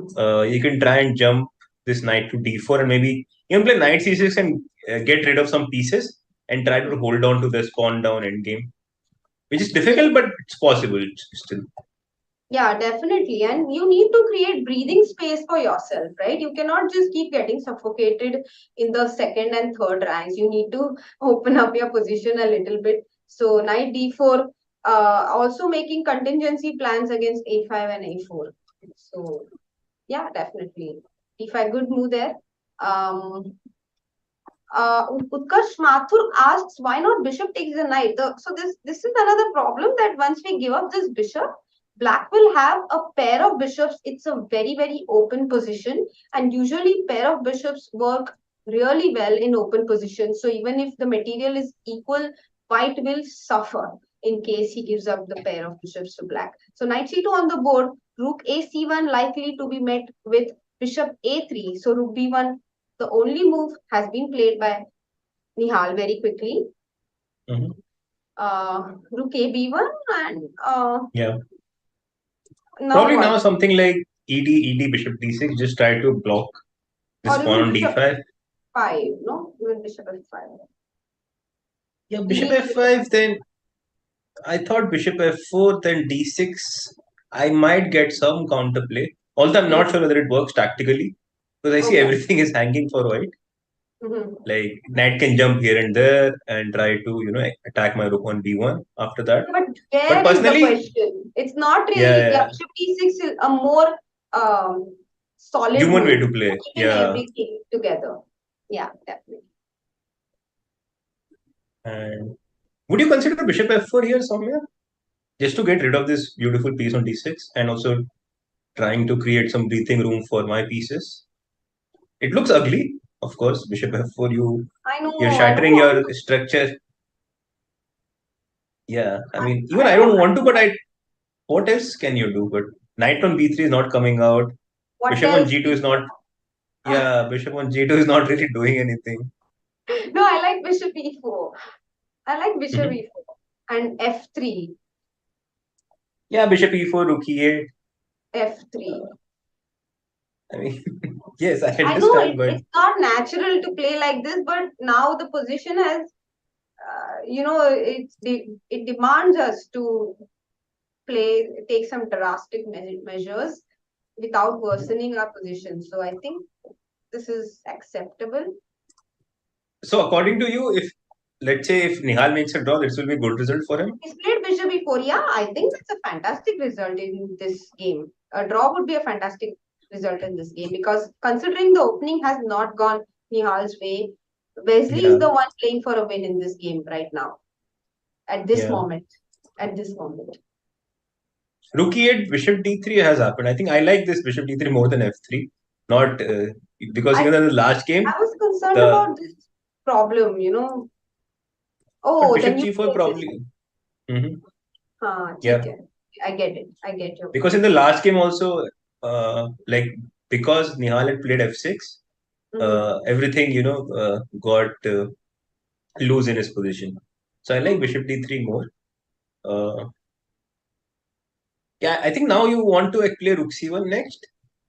You could Trying, also play I knight don't. b4. I remember now why I did not Mhm. like bishop d3. I was But thinking now about Soumya, knight after b4. after knight b4, let me take once like bishop b4, and maybe I'll go Okay. knight d4 after that, and I'll exchange another piece like either with Oh, bishop b5 or knight b5 or knight c6 like you are showing. yeah. Uh, Yeah, this and is it's totally fine. Once white gets knight c6, he's totally fine. Even knight on d4 is wonderful. So, yeah, yeah. Now I get your point. So, bishop d3, a much better move compared to f3. There we get it now. And the idea is that after knight b4, now white is ready to take on b4 because unlike earlier, white has good squares for his pieces now. And he can also play for something after knight d4 and c6. Yeah. So in general, I think Nihal position definitely improved in last couple of moves. I really like first of starting with d5, decision, and also your move bishop e4, bishop d3 is quite a clever way not to really spoil the position, which I wanted to do with bishop f4. But I liked one comment in the YT chat, and it took me a moment to register it. Aman Kapoor says, "Beautiful rangoli" for all the arrows I made. Thank you, thank you. Bishop d3 and Wesley probably not very happy with the way things have turned out. No, he yeah, now senses that Nihal's position has gotten better, and um, yeah, that's the reason he's making bishop g4 on bishop the board. g4 is on the board. Also, another thing I would like to point out: Wesley has only Hmm. 5 minutes left. Hmm. Uh, does What is not his happen very idea often. against? What is his idea against rook c1? He wants to, of course, go Probably knight knight d4. a3, maybe knight a3 somewhere, just to attack the Ah. rook this side, and Hmm. uh, rook c8, probably even rook c8, because next move I want to play bishop f3, trying to suffocate white's king on g1, Mhm. also attack the pawn on d5. So what if I exchange the rooks? Then my pawn on d5 will be weak. That is what you're trying to say.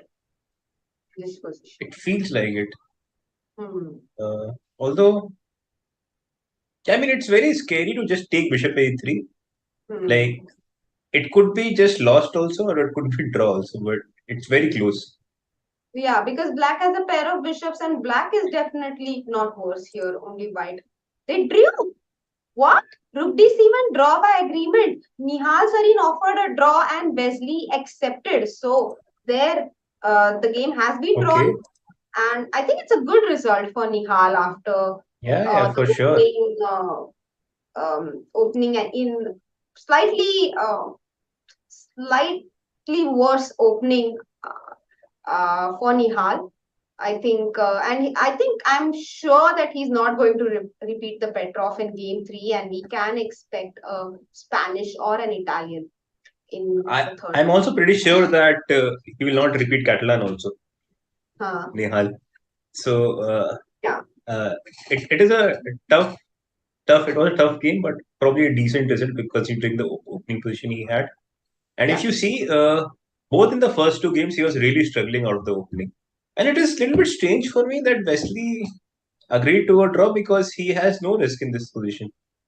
Uh, but I also probably don't he's just understand, but I think he got a little sort of upset that he had a better position few moves ago. Like maybe at this point, at this point we were already preferring black, like both of us, and yeah. suddenly by the time after rook a c8 d5 and knight c2 rook b1 take and bishop d6, after white found this bishop e4 and bishop d3 idea, suddenly it's not clear whether black is better or not. So maybe he got Yeah, a little maybe I don't like Rookie 8 then. Maybe Rookie 8 was the thing. But yeah, in general, like you're right, absolutely. Once you get bishop to d3, you're sort upset. of driving this knight on c2 with rook c1 next move, and then once you drive this knight, white knight is starts to jump in with knight d4, knight c6, knight d4, Hmm. knight f5, knight d4, knight b5. So Hmm. yeah, I think this was a critical point, like starting from d5 to bishop e4 to d3. Hmm. I think this is a good way to defend. Also, I would like to tell all to our viewers that the game starts in 20 minutes from the previous game ends. So probably around 12, probably around midnight, the next game will start. What is your prediction, Soumya? So my prediction is that Nihal is going to win at least one game today. तो पता नहीं, और मुझे ऐसा लगता है कि वो अभी थर्ड गेम में मुझे ऐसा लगता है कि इटालियन होगा, and I think the fourth game will be a London. That is my prediction. Okay. Chat आप भी आपका प्रेडिक्शन बता सकते हैं और अभिजीत आप भी वैसे हम एक छोटा सा ब्रेक लेने वाले हैं तो ब्रेक के बाद हम सबके favourite grandmaster 69th grandmaster of India Harshit Raja हमें ज्वाइन करेंगे. I be excusing myself and see you tomorrow guys, but Harshit will be here together with Abhijit, so have fun. Abhijit, I'm sure your streams are enjoyed by everybody in the chat, and chat do welcome Harshit with a lot of hearts and stick with us. Thank you so much, Soumya, for entertaining us with your witty comments and this insightful insightful chess knowledge. And we'll see you tomorrow. And in the meantime, we'll just take a quick break to get Harshit in. Definitely.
Hello. Welcome back, guys. Welcome back. And we have India 69 Grandmaster Harshit Raja with us. How are you, Harshit?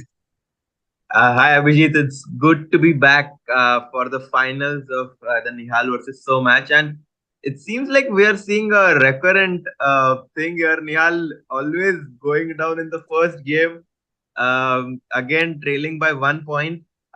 So I'm not very surprised, although a little worried, but it seems like we're on track for another Nihal comeback.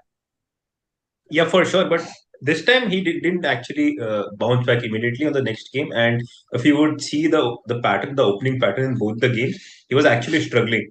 Yeah, So just hope that he managed to solve this ASAP because next game against Wesley is white and try to go for something sharp, Mhm. but also something sound, Yeah, which is easier said than done. I yeah. understand, but yeah, what? How do you beat Wesley in general? It's such a super solid guy. What you would have done if you are in a must-win situation against Wesley with either color, let's say. That's a very tough question, I think, to answer. I And the thing is that already he has kind of played new opening ideas like Scotch. So I think that all those openings which Nihal has already played will be checked by Wesley. So it will be difficult to surprise him there. Maybe something very sharp and risky like e4, e5, knight f3, knight c6, bishop c4, b4. Maybe I can quickly show it on the board if we can please get the board on the screen here. Yeah. Uh, Uh, Here we see the board, and I was thinking maybe to try something very. Maybe first of all, Wesley can also do this, but if he plays knight c6 like he has been playing in his match against Nakamura, then maybe something like b4 could be something that he could consider. Or do you think that all of this is just too well known and uh, too I big mean, for one? everything is very well known as chess has been played for a very long time now, and Yeah. the chess has developed a lot in particularly in last 10 years, like where Mhm. the information is so easily available. Also, the computers have become so strong that you just have to press a button, even on your phone. You just have to press one thing, and you know the answer to it. Yeah. So, yeah, B4 is interesting idea, but also, Harshit, I wanted to ask from black perspective as well, because Nihal would be black in the next game, which Yeah. may start in another 4 5 minutes. Yeah. Maybe I was thinking, Abhijit, that with black, it might be a good idea to actually go for the Berlin defense here, as Hikaru and So Wesley were both playing in their match, because this would definitely force White to, make a big decision here, either to go for the end game here with d4, knight d6, bishop c6, dc6, as we all know as the famous Berlin endgame, kind of made famous by Vladimir Kramnik in his match against Gary Kasparov in the World Championships. And the other option would be to play anti-Berlin with something like d3, which was the topic of discussion between So versus Hikaru. What do you think about this choice? It's a very good choice, and black was coming out on top in their match between Wesley and Hikaru. But one thing is that I don't remember Nihal playing Berlin at all. Like maybe a couple of games here and there online, Yeah. if I'm not mistaken. But I've never seen him playing this at least over the board. Mm-hmm. Uh, so I don't know whether he has played this. So I mean, it'll be a big moment to come up and play Berlin against a guy whose bread and butter is Berlin. Yeah. And actually, we get a very fun inside fact that Nihal has never made a Berlin draw on chess.com. The draw, which famously goes knight into e4, d4, knight d6, d takes e5, giving away the bishop on b5, but trapping this knight, the very well known variation knight d4, d5, ed6, knight d4, queen d4, queen d6, queen e4, queen e6, queen d4. This variation, which we have seen many times in So Wesley versus Hikaru game and also many other top level games, has actually never played by Nihal. But I think he would be very happy if White ever goes for this in the third game, in the fourth game. Yeah, but I mean, I have played it myself. couple of times this. So has the game started or no? So yeah, I played it myself, and another interesting thing is like here, you should the correct move order to make a draw. Uh, like just if you can quickly scroll down, like go back couple of moves. Yeah. After 94. Yeah, so the correct move order is after 94. I think black should not take 94 first, Yep. like you mentioned. Yep. And this can get a little bit tricky because so first of all, you don't attack this pawn on e5 with the knight on c6, and let's just show the line with direct d5. Is that now once white takes on c6, bc6, now the bishop can come from a6. You have more solidified center. So that's another reason. I mean, just small nuances, but sometimes it can make a big impact. Yeah. A very good plan actually to develop the queen, because normally black lacks space here, and queen f3 is also played because to stop some bishop f5 ideas. Yeah. The queen design is another interesting line here to try to say that okay, we have two bishops, we have decent structure, and try to exchange queens with either queen f5 and queen g4. Yeah. But yeah, I'm not expecting Berlin in this game from Nihal.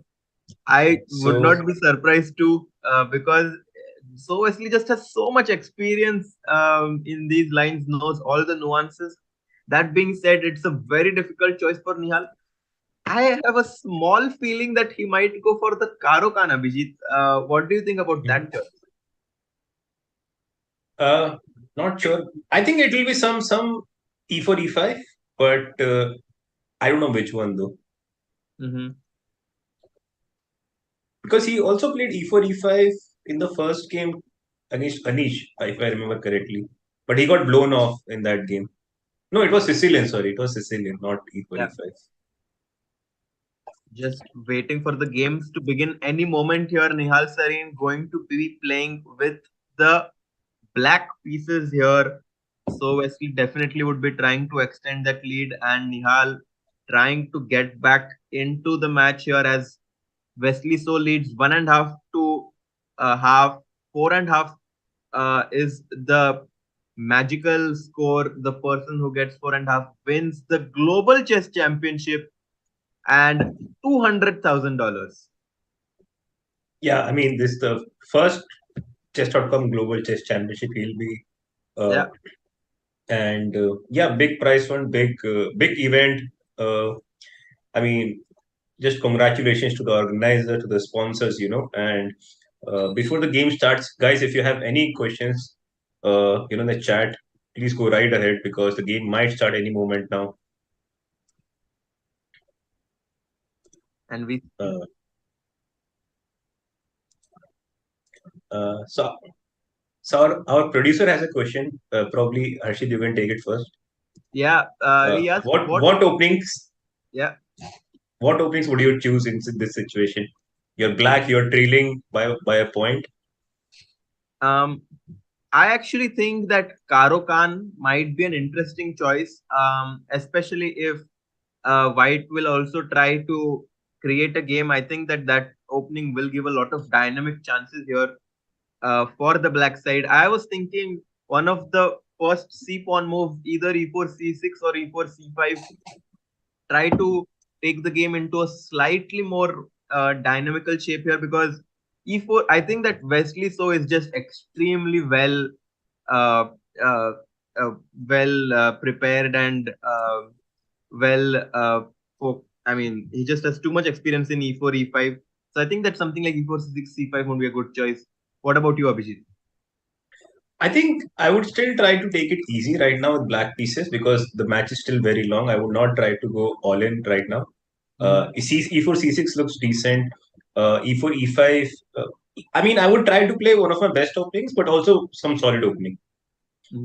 So, I mean, I play Berlin, but Nihal does not. So, my choice would be to just go for Berlin and try to, make a quick draw and then hit back with the white pieces. Yeah. And can we have a look at the players here as they're about to be settling in for the third game of the match? We saw Wesley So on the camera there. about to start their matches are Wesley and Nihal here. Don't have kickoff just yet.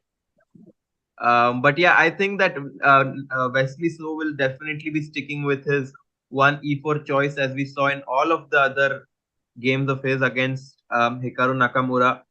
Just to remind everyone that there were 3 games in e4, e5, knight f3, knight c6, bishop b5, and only one game in the Italian or the Geico piano, as some might say. Hikaru says Jugo piano. Gioco piano. There you go, an Italian way to say it, maybe. Guys, we are hoping for a big Nihal comeback. White or black does not matter so much in this format, especially when the clock situation gets down to less than 5 minutes.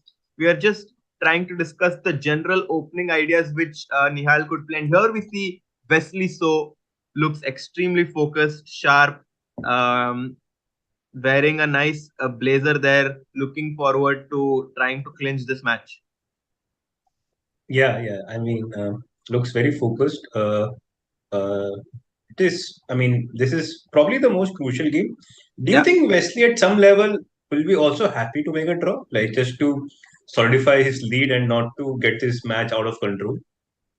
I think that Wesley is a kind of player who gives a lot of importance to the white pieces. Personally, I also have I have had I've had some small conversations with him on some occasions, also in the Olympiad once, and I think that he would definitely be trying to put the pressure on with the white pieces, because we have all seen how Nihal can be deadly with the white pieces, especially the game against Anish Giri, where he uh, uh, totally was able to win the game in less than 25 moves. Here we see both the players on the camera, and we have kickoff. E4 G6. E4 G6 trade, Abhijit. Wow. This was not something I could Was predict. not. I was not expecting that. I was not at all expecting that. E4 G6, and I mean, it makes more sense if you want to play modern or perk to go with this mode rather than E4 knight C6. So we'll have the board right up. In the meantime, there is a lot of love for you, in the chat, Harshit. Oh. Harshit आएगा अब आएगा मजा. Apparently. Thanks so much, guys. I'm just here very happy to be rooting for Nihal. This is going to be one of the final rounds of the match. So we need a lot more support from coming you guys towards Nihal so that he's able to pull off this magical comeback. And here we almost are able to see, going to be able to get, yeah, we have the board now. We have the perk defense. Abhijit, imagine playing against Wesley So and giving him a huge advantage on move 1. Yeah. But I That's mean, our boy Nihal. yeah, but what to play against Wesley? That is the big issue. Especially, that it's very difficult to beat this guy. Like Hikaru could not do it in 8 games or Yeah. 9 games.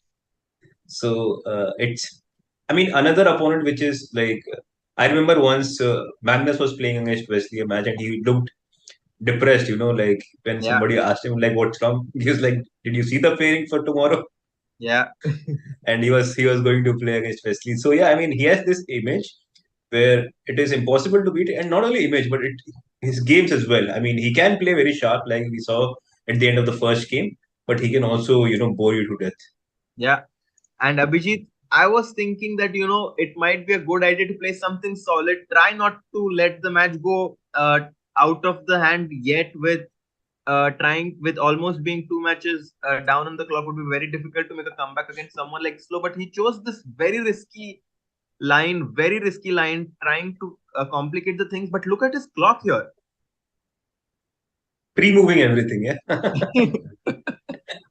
But also, this is a choice which Magnus has been doing a lot recently.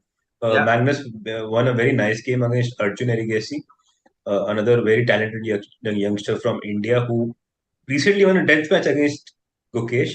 And also, I think he was also doing well, Magnus, with this line against Anish. And at some point, probably it influenced the decision of Nihal as well to, go like these kind of positions against Anish in the semifinals. Yeah. And yeah, I like his position, but you have to be careful because sometimes you can just end up being lost, in the beginning Yeah. as black. So Definitely. His pieces are not yet fully developed. A very risky opening from black, but it does give a lot of dynamical chances. Abhijit, there are some people in the chat asking me to do 69 push-ups if Nihal wins the match. And here you have it, guys. If Nihal wins the match, I will one up on it and I will do 70 push-ups if Nihal Sarin wins this final match. and I mean, if he wins the next two games, any bonus for that? If he wins the next two games today. I'm open for challenges, guys. Any physical challenge that is humanly possible and fun, I'm willing to do that. Here we see c5 being played in the meanwhile by Nihal, trying to open up the rook on c8, get some counterplay with his bishop on g7. The dragon bishop, as some of them know this bishop from, and already we can see some tactical ideas in the air with bishop c3, knight e4 ideas, knight e2 protecting the knight. Yeah, 92 is quite nice. And I think with white, what you want to do is sometimes you want to exchange this beautiful bishop on g7. So normally when black hasn't played h6, you want to play bishop h6 and you try to change this bishop while like this. But I think in this current position, you may also think about, like after knight c5, knight e2, you may also think about some bishop d4 ideas. Yeah. Knight c5 was not played. Okay. He played knight g2, knight d7 back, trying to get his knight to c. For a moment I was like, Hershey just moved back, couple of moves. I don't know why. But yeah, knight d7 is a move which I was not expecting at all. Yeah. But look at Nihal's time, this is the first time he's actually taken a pause and he's thinking for the first time seriously in this game. There are a few options. Bishop d5 also, knight f6 was also. But I was thinking also bishop d5 and knight b6, like you were mentioning earlier, that knight d7 pe gaya, so he has to. His idea probably is to play knight worried b6. about this knight b6, queen b7, but I guess there's enough counterplay with the b2 pawn hanging here. I think this is also very interesting. Also, some rook b8 ideas looks a little scary here. Also, you can just start with knight f6, I suppose. Yeah, absolutely. Knight f6 is very playable as well. Also, knight b6, knight c4 coming in, attacking the c2 pawn here. We had knight f6 in the meanwhile. Knight into f6 chosen by Wesley. He took with the knight on f6 because the bishop on f6 was pinned to the pawn on f6. So don't really think Nihal wanted to give up a pawn just yet. Knight f6 on the board, and we already have a complicated tense position. It reminds me of a Sicilian defense where black chose to play bishop b5, bishop b7, and I think it's a complicated position. But just see how Wesley has approached this. He's still very solid. Let's just say if I just put my bishop to d4, your bishop is sort of neutralized on g7. So I really like what Wesley has done to his position. h5, another very commental move. If you play g5, the f5 square gets really weakened, and if you just take on h5 with the knight, then probably you can simply play g4, knight goes back, and you can even think about taking on h6. Yes.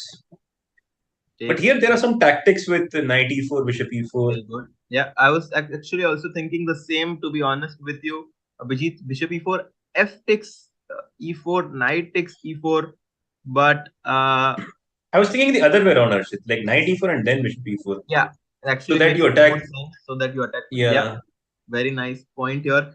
I was a little worried that does white have something spectacular with bishop takes g7 here, because if you take on h1, I can maybe just go knight to c3 and taking on h1 attacks this rook. Rook takes c2 runs into rook takes h8 check. Too many complications happening in the meanwhile. Knight into h5 was indeed chosen by Nihal. Oh, so Harshit, I have a move. Like in the line you're seeing g4, knight f6. Yeah. If you go bishop h6, can I just play knight g8? Oh, wow. I mean, my idea is simply the rook is pinned on h1, so I'm just trying to harass this bishop on h6 as much as I can. And ideally, you don't want to get rid of this bishop as white. No, Yeah, like I you don't want think. this dark square bishop. Yeah, this looks very good for black, I think. Because And white king, someone, like black king, is quite safe in the center. Also, if yeah, needed, it can always go to king to h7. Like yeah. So very alert. Nihal is very alert. Like generally, you don't think about knight h5 so much, but probably because of the lack of options in that position, as we were pointing out, like h5, black can go. If black goes g5, the f5 squares gets really weak. Yep. Uh, Knight f5 coming in. If e6, the d6 pawn gets very weak, so you don't even want to ever do that. Just knight b3, knight a5 options. Rook into h5. Wow. I was not expecting that. Wow. Wow. I really like this decision from white, to be honest. Looks scary for black. Gh5, knight g3 seems to be the move that Wesley prepared here.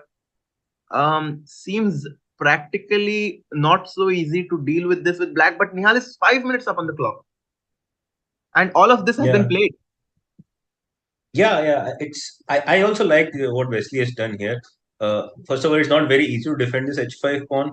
Let's say if you go h4, then maybe you can play knight f5, you can play knight h5.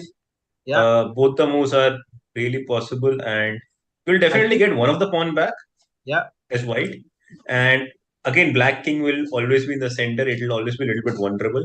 So it Yeah. makes a lot of sense practically, at least. If I mean, may Yeah. not be objectively the best option, but practically for sure, it has its own venom. Looks very promising here for white, although black is an exchange up. So if he manages to somehow solidify his position or is able to trade the queens, the endgame will be very, very good for the black pieces here. But of course, is very far from that. Rook to g8 here, played by Nihal. I don't even know if I want to take the pawn. Knight f5 looks so tempting here. Trying to also get something like e5 at some point in the future.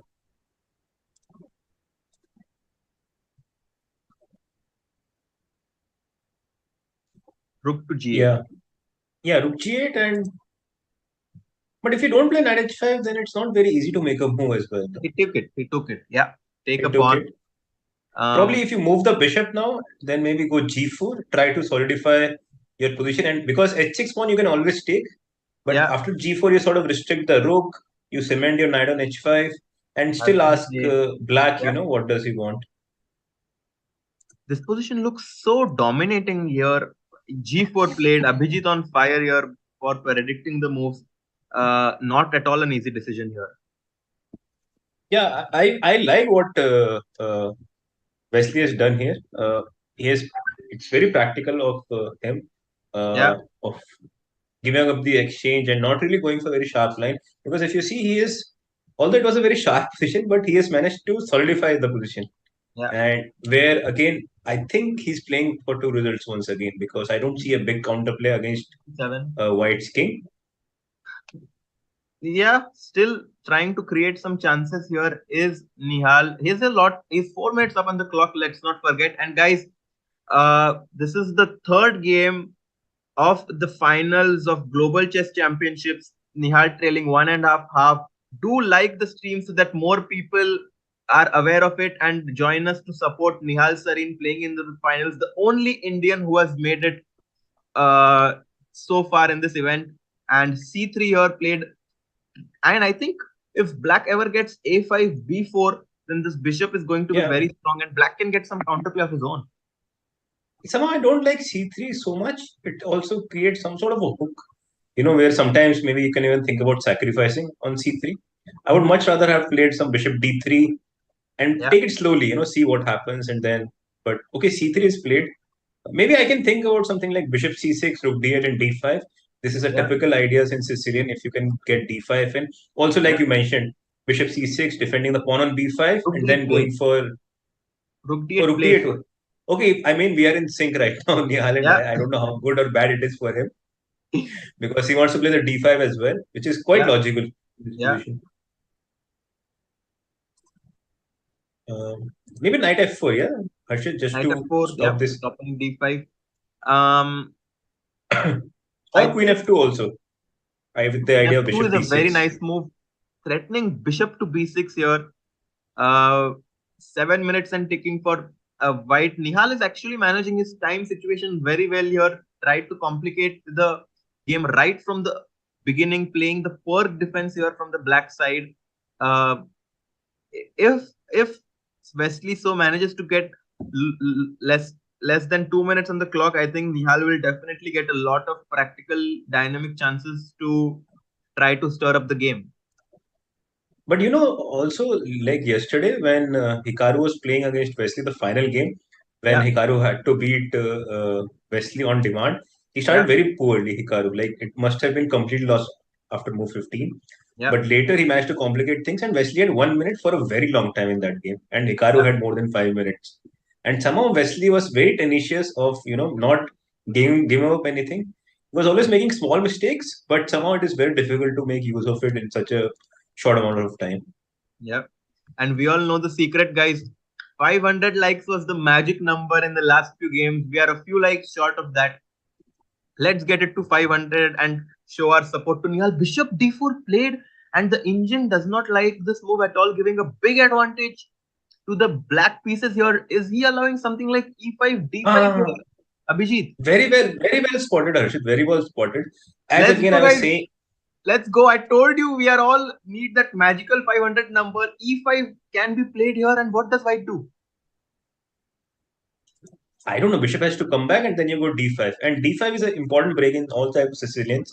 Once you get d5 in, you open up your bishop on b7. You undermine this pawn structure with f3, Yeah, g4, e4. yeah, All the pawns becomes weak on the king side. And yeah. for now, because there are lack of pieces right now for white, black king on e8 is not feeling that vulnerable. Mm-hmm. It seems to be definitely going into the right direction here for Nihal. 10 minutes on the clock, 6.5 minutes. We just want him to find this e5 and d5 maneuver. I think Nihal will find it. I don't think he wants to trade this bishop. On the other hand, e5 does weaken, soften up your king safety a little bit. But as you rightly pointed out, white's pieces are not coordinated well enough to threaten black's king right now. e5, d5, giving black the big advantage here. Let's go, guys. Let's hope that Nihal finds this. Also, it is very natural, Harshit, to play e5 because it is very forcing. It is very direct. Yeah. Bishop d4. Initially, also you don't want to exchange your dark square bishop Mhm. just because it covers up these important squares. Like g7 becomes very Yeah. weak. Yeah, knight g7, knight f5, like you are showing. It's a big Also, maybe plan. CD4 is possible. Trying CD4 to. is, yeah, I was about to say CD4 is again uh yeah, amazing. Like CD4, Queen H6, it's totally not at all easy for black to do. So I don't think he'll take Bishop D4. He can maybe think about D5 in the current position. Yeah. I mean, in the live position, or like without taking on D4, or maybe like you pointed out, E5, D5 again looks very natural. Mhm. Uh, yeah, we are expecting, like I'm for sure expecting him to play E5, D5, Yeah. and अभी तक हुए नहीं 500 likes, guys. Come on, just do it, and Nihal will equalize, I think, और after क्या ही that. मजा आ रहा है. Nihal super focused. You're wearing the blue Akshay Kalpa shirt. We can see that cow looking at the screen as well. We are hoping that Nihal finds E5 and D5. Wesley super focused, looks a little concerned here from his facial expressions. Nihal 2 minutes up on the clock, utilizing his time very well here. Needs to find this crucial idea of E5, D5, opening up all the diagonals as you pointed out. Um, Guys, what a situation to be in the final match, trailing 1 point against Wesley, and he's E5, playing E5 E5. is played. Guys, Nihal OP in the chat. What a move! What a guy! And what a You know, tremendous you know why Nihal was waiting? Like why what Nihal was thinking during all this time? Yeah, That he was also waiting for those 500 likes, and yeah. now we have a 500 like, and he plays it. It's all written. Abhijit Bhai, we have such good support from the Indian audience watching so late in the night. I'm so happy and glad that we have so many people watching us. Thanks all for joining and tuning in. I am as much excited as all of you are. And D5 played on the board. This is amazing, amazing, Abhijit. By the way, Harshit, do we have some bishop h4, knight f6 ideas in this position after d5? Because, I mean, not right away, but like f6 square is very important in general. That is a So maybe very, rook very d7. nice point. I think I have Yeah. to go rook d7, trying to keep my Mhm. pieces under control. And luckily, Yeah. I think bishop f6, d4 gives me just enough counterplay to attack your queen here. And if your queen moves, exchanging this pair of queens, maybe put my queen on d7 as well, just to make sure nothing happens on this file, and take on f3 next. And rook g6 also coming in. This looks to be extremely good for Nihal here. Let's go back quickly to the live position. Abhijit, back to you. Yeah, I think it is a fantastic position after d5, and yeah, Nihal has bishop h4 is also been played. Yeah, Bishop h4 has been played, and I did announce, a giveaway yesterday yeah, that if Nihal reaches the semi-final of the final, there will be yeah. one diamond membership from my side. Do you have a quick question about it so that people can engage into that, or we can have a quick poll for it, and we can have that giveaway uh, as Nihal is going to crush Wesley in this game. Yeah. Maybe we can say just the prediction, just to take a guess that how many Chess.com Blitz game has Nihal played, Yeah. or maybe how many games he has played on Chess.com combined, Mm-hmm. and whoever is closest to that will get the giveaway, get the Win a membership. diamond membership here. Bishop h4, as you said, Abhijit, has been played by Wesley. Both players down to their last 5 and 7 minutes respectively. Rook d7 seems to be one of the most logical and normal moves here. I don't really see him considering something like f6. And yes, rook d7 was played by Nihal. Um, Queen cannot really move any place so easily, because queen e3 might run into something like d4. I might even consider d4, but I really want to soften up the pawn structure, as you mentioned. F into e4 hangs the rook, so rook d7, queen d7. Also, f into e4 runs into rook g4, bishop e4 check, queen d1, queen e6. All sorts of mating ideas possible here. Queen d1 check also possible after f into e4. And Wesley is thinking 4 minutes 20 seconds. Nihal has managed to put pressure from the black pieces on Wesley. Abhijit, what a game so far. Yeah, amazing turn of event, and yeah, I was not expecting Nihal to go to this opening, and probably neither were you. I myself would have chosen something solid, try to get out of this game as peaceful as I can, and then go for it in the next game with white pieces. But yeah, Nihal being Nihal, uh, Yeah, yeah, I mean he's not scared, not afraid, and why he should be here. He beat the giant Anish in the previous round, and also when he took white and beat him, it also makes a huge statement that I'm not afraid of you. I don't want to chicken out and play for a draw. I want to beat yeah, you, and yeah, deservingly he's in the finals. And again, you see his class when he played this e5, d5, rook d7. But most importantly, just choosing the right opening, choosing the yeah. opening which you were pointing out that he's completely worse after 10 moves, Mm-hmm. but still fighting back, coming back, and yeah, putting pressure on the clock, putting pressure on the board. I think it's going to be very difficult from white side to sustain his black counterplay here. Yeah, definitely here. As you mentioned, Wesley down to his last 3 minutes here. Not at all an easy position to be in. And I never imagined Wesley So being in trouble with the white pieces. You did ask me whether Wesley should make a quick draw and uh, take his lead into the fourth round. If the black pieces now must be slightly regretting that decision, as 2 minutes 40 seconds for white side, and the clock is ticking. D into e4 played very quickly. Yeah, because what else? Yeah, d4 is very natural. Again, the main idea of e5 d5 was to neutralize the center with f3 e4, and rook d7 Can't queen do d7 has already been played. this because it's mate almost mate here. Maybe not exactly. Maybe this is the Bishop trick. d5, maybe E4 c4. is Yeah, the trick which Wesley So has in his mind here. So I think still a very, very tricky position for both the sides here. a lot to calculate for. Knight f6, queen f6 on the board, and Nihal needs to find a good move here. And what is that move? Maybe just take on f3. Yeah, if you Take take on on, f3, takes on e5, maybe king I to just go, f8, queen or to maybe queen. check, I and was thinking king. even queen is king g7. Yeah, Yeah, I was yeah. thinking even queen e6, queen b8, bishop c8. So after ef3, you take on Queen e5, e5. queen e6. I Very interpose with nice my move. queen, Very nice move, and Abhijit. Yeah, you have to go back and just bishop c8. And I yeah. just need another move, just one more move because rook g4 is threatened. And how do I get? Probably I can play f6 and king f7, try to get out, with my king Yeah. and try to bring my rook in. Also, Also, rook h8, rook h1. rook g4 is also falling. 5 minutes 50 seconds. I'll just stick with the live position here. In the meanwhile, Nihal is thinking. I really like this suggestion of yours to just take the pawn on f3, so that bishop e4 check becomes a huge threat in the future. Also, rook into g4 will be a possibility, not right now because queen h8 will be a mating idea, but something that white would need to consider in the future. I think e into f3 looks very logical here. I don't see any other move for Nihal here. Abhijit, very good chance for Nihal. Yeah. Also, yeah, as you correctly pointed out that there are not that many moves for Nihal. So good or bad, he has to think about ef3.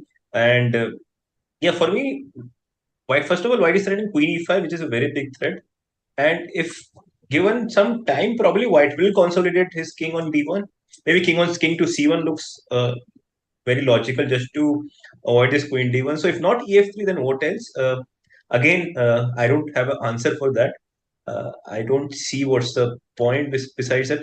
I think there is one other idea, but okay, it doesn't work. I was thinking queen d1, king a2, but you also have mate on It took e7. f3. He has It taken took f3. very well. Beautiful. Beautiful. Yeah, Wesley now I'm thinking. thinking maybe instead of queen e5, I can probably just play king c1, like which I was mentioning earlier, just to avoid this queen d1 checks all the time. Yeah. And the thing is, you cannot take my pawn on g4 either with the rook or with the queen. Because if you take with the queen, we have mate in one with queen e7 and queen Here. d8. Queen to Yeah, d5. Oh, queen e7. queen Oh, is sorry. Yeah, that blunders a mate here. We have hit the 500 like button as we mentioned, and the winner of the last question is going to be Chintan Parekh. Chintan, congratulations for winning the giveaway and guessing the right answer of his games being close to 37,400. We have 1,000 of you watching right now. Do like the button. We have more giveaways coming in as the like button like count keeps on increasing. E into f3, king c1 being a very nice suggestion. 1.5 minutes for Wesley though. The clock is ticking. Tick tock. Abhijit, I really like Nihal's chances here. Yeah, for sure. I think Nihal is King C1 is also being played. So one thing is there that we are on point. We are able to guess the moves from each side, and more than the position. Of course, position is very sharp. We feel black is better, but more than the position, the time factor. Like Nihal is almost 3 minutes up on the clock, which is a big time advantage, and Wesley basically has to make every move very fast. He's only down to last 1 minute, 1 minute 15 seconds. So it's going to be difficult for Wesley, but whereas for Nihal, he can still, think, try to navigate his way through and try to come up with a winning plan. And here, yeah, first of all, you cannot take on g4 that we mentioned earlier, rook g4 met with queen h8. So how do we make progress here, Harshit? That's a very hard question, actually, as you correctly mentioned. I was thinking to maybe somehow try to push these pawns e4, e3. I don't really see any other way for black to, make progress. E4, queen e5 check running into the same variations as you mentioned, queen e6, bishop c8. Just push them pawns, Abhijit, in the center. They are almost about to queen. Just let's push them. Yeah. I like your suggestion with e4, e3. Also, the fact that you are first of all defending the pawn on e5 by pushing it to e4, and secondly, it's called queen c7. This is little bit strange, but I can also understand because e4 also weakens your dark squares completely. Yeah. a4 played here. The point being b into a4 might run into bishop c4 here with the idea of bishop f7, queen f7, Oh, checkmate. that is beautiful. Probably Yeah. then I have to play bishop c6 here just to avoid this. And that's why I like your e4 move, because it controls this f1 bishop even more. Like bishop Yeah. d3 is also, you cannot really do bishop d3. So yeah, now A4, maybe I have to play bishop c6 here just to. bishop c6 seems to be the move which black might have to do here. We also, let's not forget, rook g6 does become a possibility after the queen moves, giving black the d7 square for his king. Very complicated positions. 2 minutes and ticking, guys. Yeah. This is getting very Guys, this is not over. Harshit, this is not at all over. Like, Yep. it is very sharp, and one mistake from each side. And Wesley is playing instantly. Like bishop g3, and Yep. yeah, it is not easy position to convert actually with such What a do I little do? time. First of all, you have to understand what does white want in such kind of positions. So maybe you want to take bishop e5. So maybe for bishop e5, if I can make a threat of queen e7, now the bishop on c6 is like under pressure for that. So maybe bishop d5. If you go bishop e5, I can go queen e7. But ab5, yes, yeah, ab5. Falling. Many things to consider for Nihal here. 1 minute 45 seconds for Nihal, 1 minute 17 seconds for Wesley, and now the importance of every single second is going to count on the board. Guys, what a tense situation. Very, very tricky. Wesley here putting pressure on. He plays rook g6. I like this move, trying to get some king, but at the same time does give the e5 pawn. e5 pawn, also bishop d3 is in the air after king d7. Yeah. So he has to I'm make not. a decision, and he's thinking. He thought for 1 minute, and now he's thinking again between choosing this. Looks slightly nervous here. Is Nihal? King e7, bishop d3, quickly played. Not easy, because rook g4, guys, runs into bishop h4, king d7, bishop f5 check. That being the whole trick, I think. Yeah, even king e7 though. King e7, bishop d3. Yeah. And now, what to do? It's very sharp actually. I don't even know what is going on. I don't know whether Nihal is Maybe better f2. also. Also, if you see the time, he has less time than Wesley now. So yeah, maybe something like f2, just completely complicating the things. I honestly don't know what is happening myself. Just trying to make some kind of complications, but you can't really do that at that level. But Harshit, what is the point? Like f2, if I just simply take the pawn on f2, you do lose some pressure on this diagonal, is what I initially thought. Maybe but bishop c5 now, bishop f5, all this. 18 seconds. 18 seconds. I'm going to stick F2, with the F2 was played. F2 was played, Harshit. F2 played. Oh my God! What a tense situation here. F2. 19 seconds on the clock. Bishop h4 check. Did not even take the pawn. What does he do? King d6 seems to be like the king d6. Yeah, king d6 has to be played. And probably now he plays bishop f2, yeah, just to make. Queen f8. Is the king running to d5? What is happening? Wow. King f8, king d5, only move for Nihal. Nihal trying to play some crazy chess here. Bishop into f2 played. This looks so scary. 8 seconds. Oh my God. Wow. 8 seconds. 5, 4, 3. Rook e6 played. Rook e6. But now queen d5, queen f8. Queen f8, maybe you interpose with something on e7. Because if king d5, then queen c5 is checkmate. Oh, yes. Good point here. 45 seconds each. Let's stick with the players. No, I don't think black is better anymore. If anybody is better, I think it's white. And practically, it is very difficult from black side. But let's just stick with the players. 1 minute bullet. Anything can happen. I'm just going to let the players make the moves here. Try to stick with the live position here. 25 seconds for Wesley. Queen f8. 3, 2, 1. Queen e7 with 1 second on the clock. Queen b8. Queen b8, queen c7. Yeah. Queen f8, queen e7 back quickly by Nihal. Rook e7 played. Rook e7. He's playing for a win, but allowed bishop h4 and b4. This was very strange. Could have repeated there. Is now Nihal under big pressure. Bishop f5 played. Oof, anything can happen. a4, b into a4. This is crazy. King d5. Oh, I don't. d5, queen d2 check, and allows checkmate. Here is Nihal. Queen d3, king b3, queen c4, and the white king is too weak. c4, queen c3 is checkmate. What a game! What a game! Yeah, it is. Yeah, terrible. But I mean, you have to give credit to Wesley, the way he hung in there, the way he defended when he had such a little time as well. And yeah, sometimes you have to swallow the Abhijit, hard pill and you have just make a to draw there. Yeah. repeat here at least with the king on d6, not try to allow give white any other checks. Your king is too weak, but with 4 seconds of the clock, it's easier to be here and comment on that. But what a tough game! What a tough game, guys. Nihal being so close, but Wesley taking it home. Yeah, I mean, and Wesley has a now big advantage with two wins to zero, and all he needs is another two wins in the remaining five games. We Yeah, have another game which will roundabout start at around 1 o'clock yeah. Indian time. So yeah, I mean, this is heartbreaking because he had such a nice position at some point. Probably he was mathematically winning at some point, and then from that to not, taking this draw where he had it. Mhm. And yeah, I think let's just show that moment where uh, probably the moment he went Queen C7, Yeah, and this is and the exact moment actually. no, I Uh, mean the previous one where he started to get into trouble.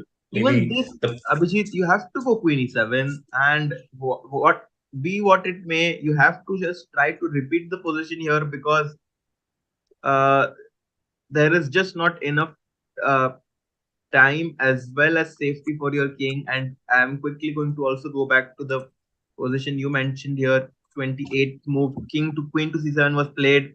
I was recommending the move e4 here, trying to quickly advance the pawn on e4, e3, e2 because queen e5 runs into queen e6, and this was the turning point of the match.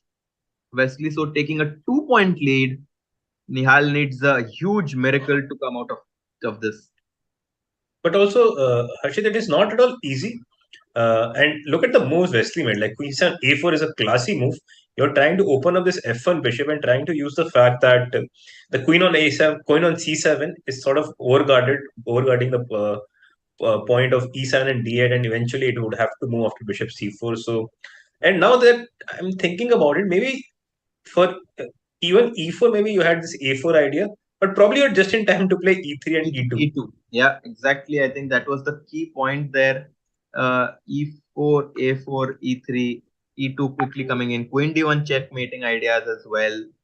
Um, So E4 was not a normal move. E4 was actually very direct, preventing this A4, AB5, Bishop yeah, C4 idea. yeah. And I just thought that if White makes a move like King C1, not threatening anything, then it means that we could also make a move keeping the same position on the board here. Tough game for Nihal. Abhijit, we still have one more game to go today. Let's take a quick refreshment break. Maybe Nihal can also gather himself in the meanwhile. He's going to play with the white pieces, and the match is still not over as he can still make a comeback here. Still won't be easy. Abhijit, let's see you in a few minutes.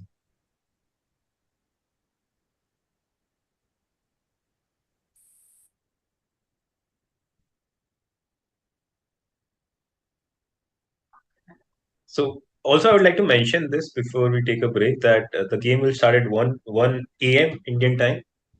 And yeah, let's hope that Nihal can make a comeback. Uh, Yeah. and yeah, take it from there because I think drawing this game also makes some sense just to get out of this rut and try to win two games tomorrow with white pieces.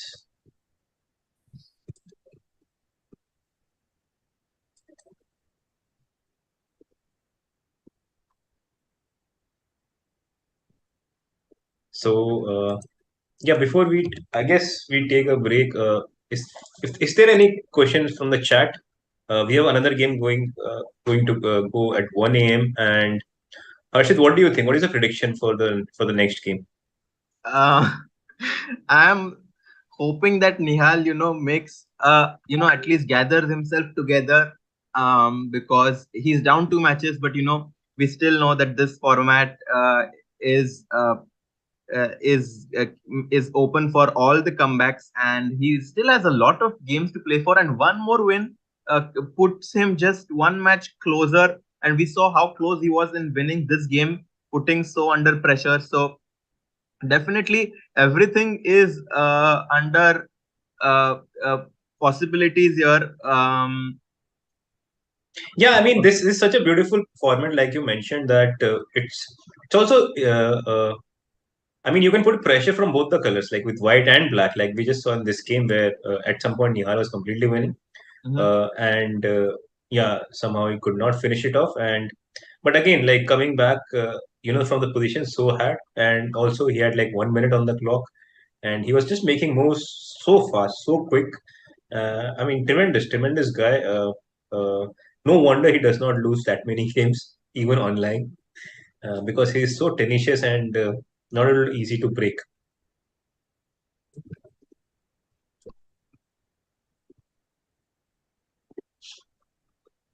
And what do you think the opening would be in the last game here, Abhijit? He did try playing the Catalan with the white pieces. What are your thoughts for this game?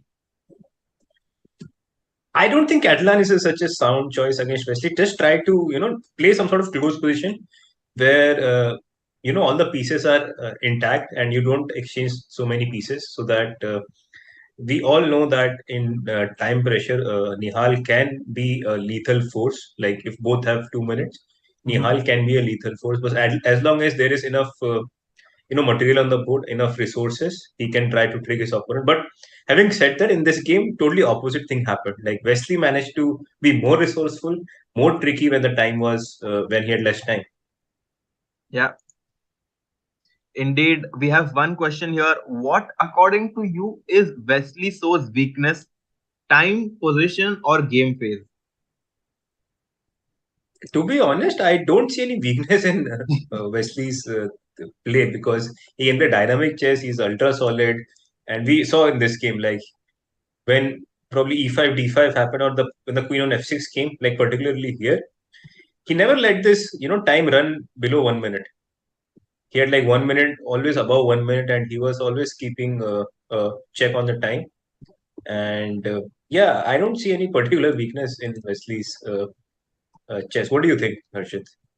Yeah, you are absolutely right. I don't think he has any weakness, but maybe one thing that Nihal was trying to exploit on this game was just to take him out of the comfort zone and surprise him. I think the psychological factor of the surprise element is what made Nihal get such a good position from the black pieces, but still in the time pressure, he had his nerves of steel, and managed to, when in the final moments, I still think he was ready with a draw when he was repeating with Queen B8, Queen F8, though Nihal thinking that he needs to win.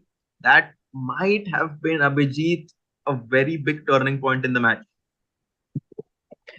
Yeah, I mean that moment and this moment where probably he missed this a4 bishop c4 idea. I mean, credit has to go to Wesley also, Yeah, uh, and like this is not very easy to see a4 bishop c4. But again, the logic behind was the queen on d7 is overloaded. It cannot protect both e7 and d8 and try to control this bishop on yeah. f1.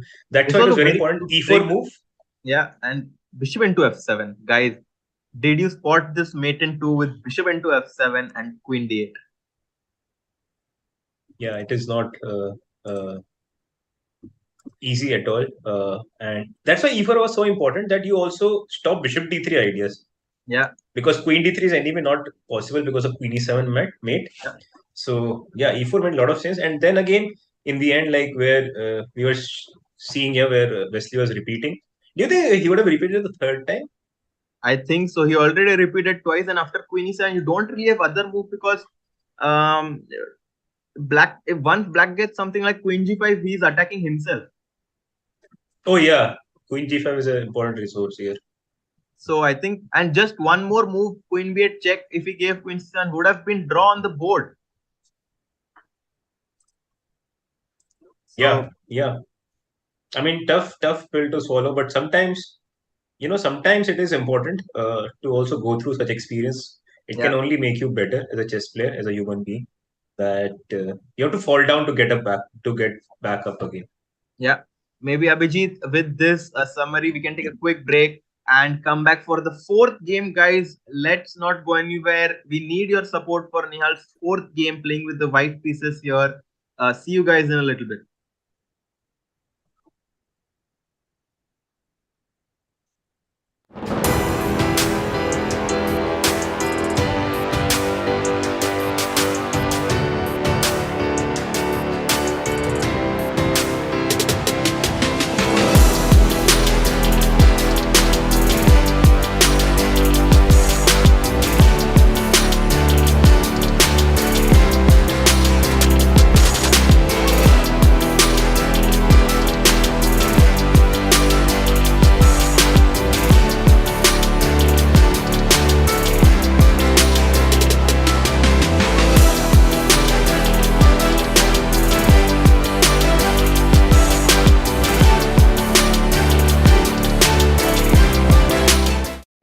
The Speed Chess Championship is back and bigger than ever. King threat on d6, and he blundered d6. Hikaru blundered it. He had to take the pawn on d7. The 2022 Speed Chess Championship features the most exciting lineup in SCC history and over $100,000 in prizes.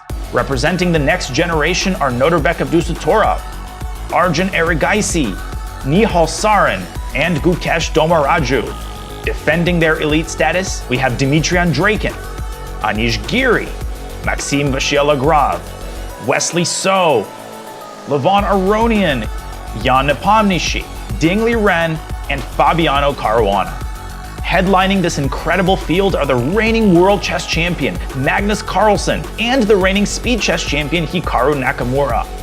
These 14 combatants will be joined by 2 qualifiers. Oh my god, 96! 96. Oh my goodness, he missed it. The Speed Chess Championship 2022 begins November 21st. Fasten your speed belts.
Chess.com Global Championship in Belgrade with our finalist, Grandmaster Nihal Sarin. First of all, congratulations. A very tense day. Thank you.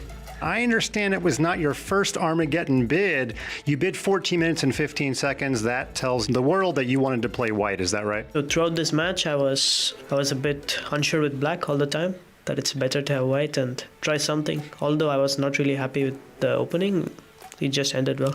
You had Rook in 2 versus Rook in 1. Did you feel like you had good practical chances there? Actually, no. So when it started, I went for this 5 versus 4. I thought then I had good chances, and I think I traded to this 2 versus 1 a bit too fast. Only when he played this King G6, he just allowed me to get Rook F6 and King up for free, I realized, or I thought I'm winning, and only after I played F5 I was completely sure. Okay, so you know you're playing Wesley in the finals. What are your thoughts going into that match? Will be an interesting match. I just, as usual, I just hope to play my best chess and put up a good fight.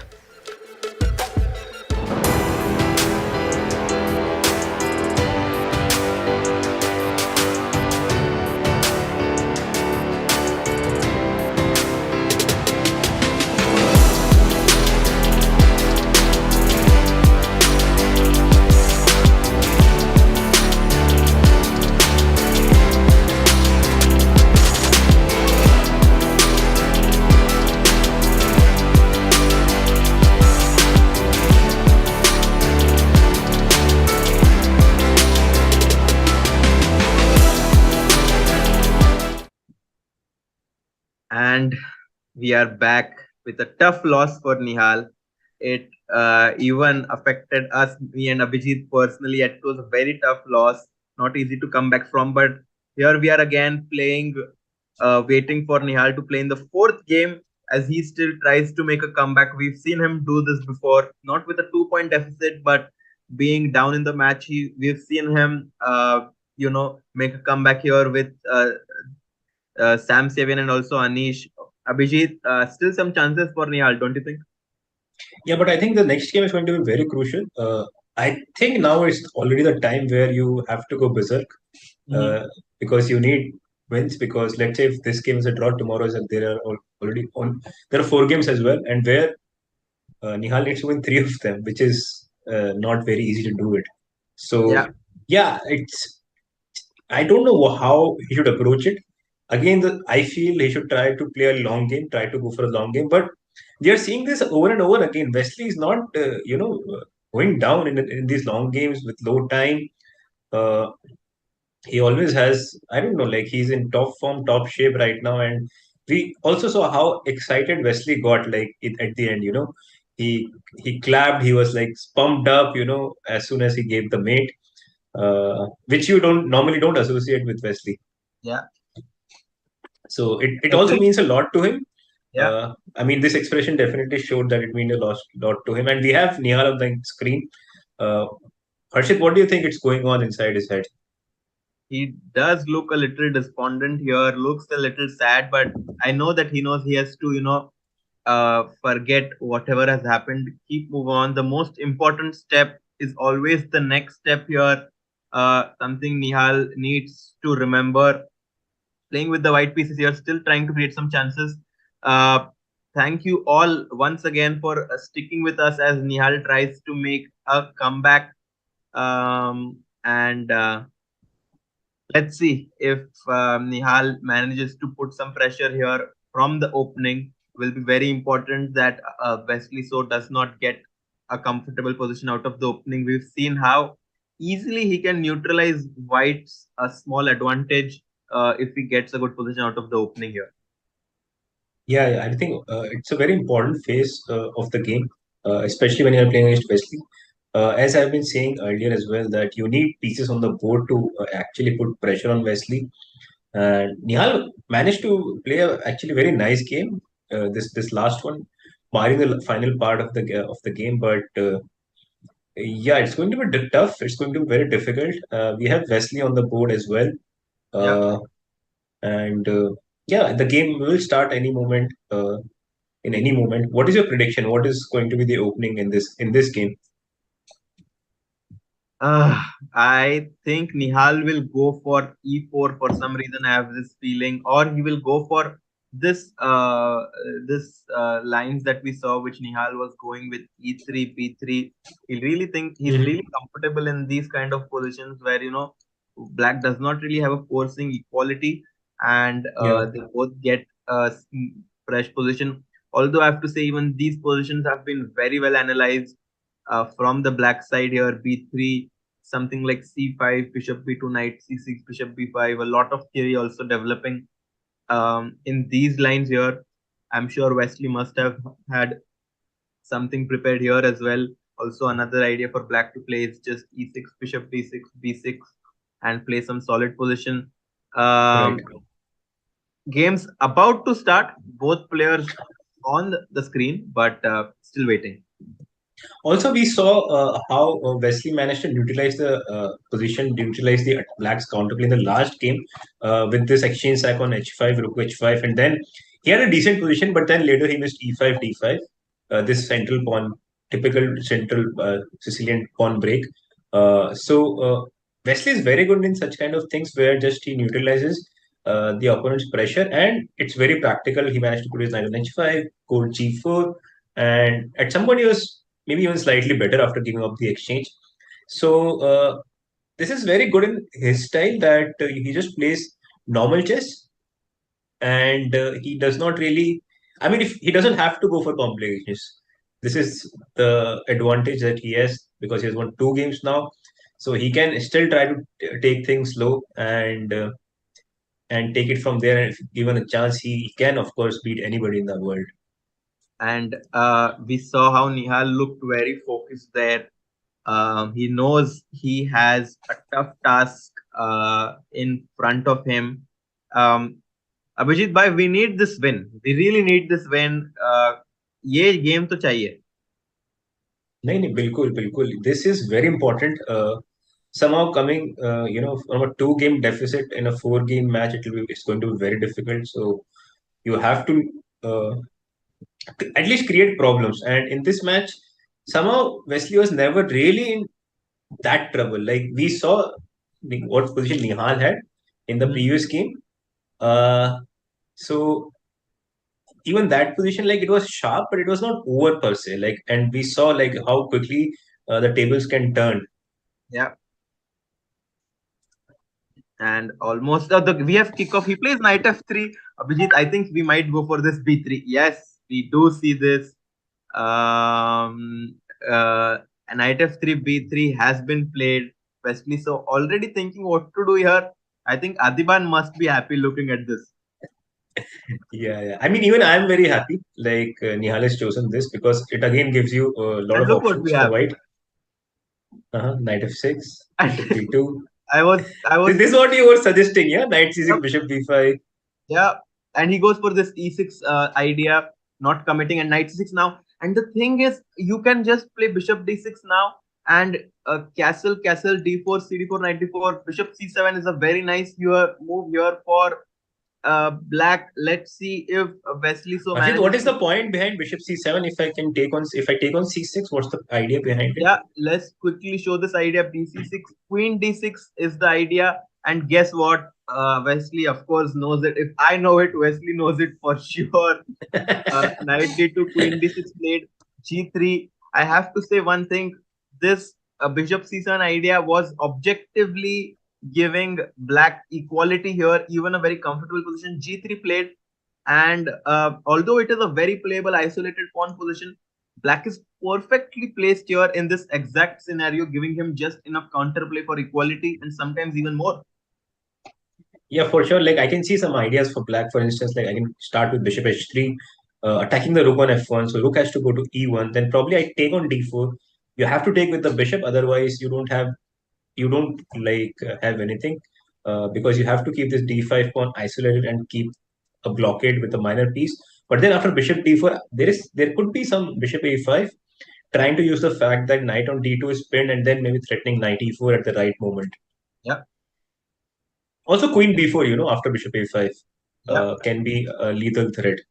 And yeah, I feel Wesley knows what he's doing, and I'm expecting somehow it's not looking great. Yes, it's not looking that great. It's for white already. I actually think, Nihal is very comfortable in these positions, these isolated pawn positions. I myself have played him in these isolated pawn positions.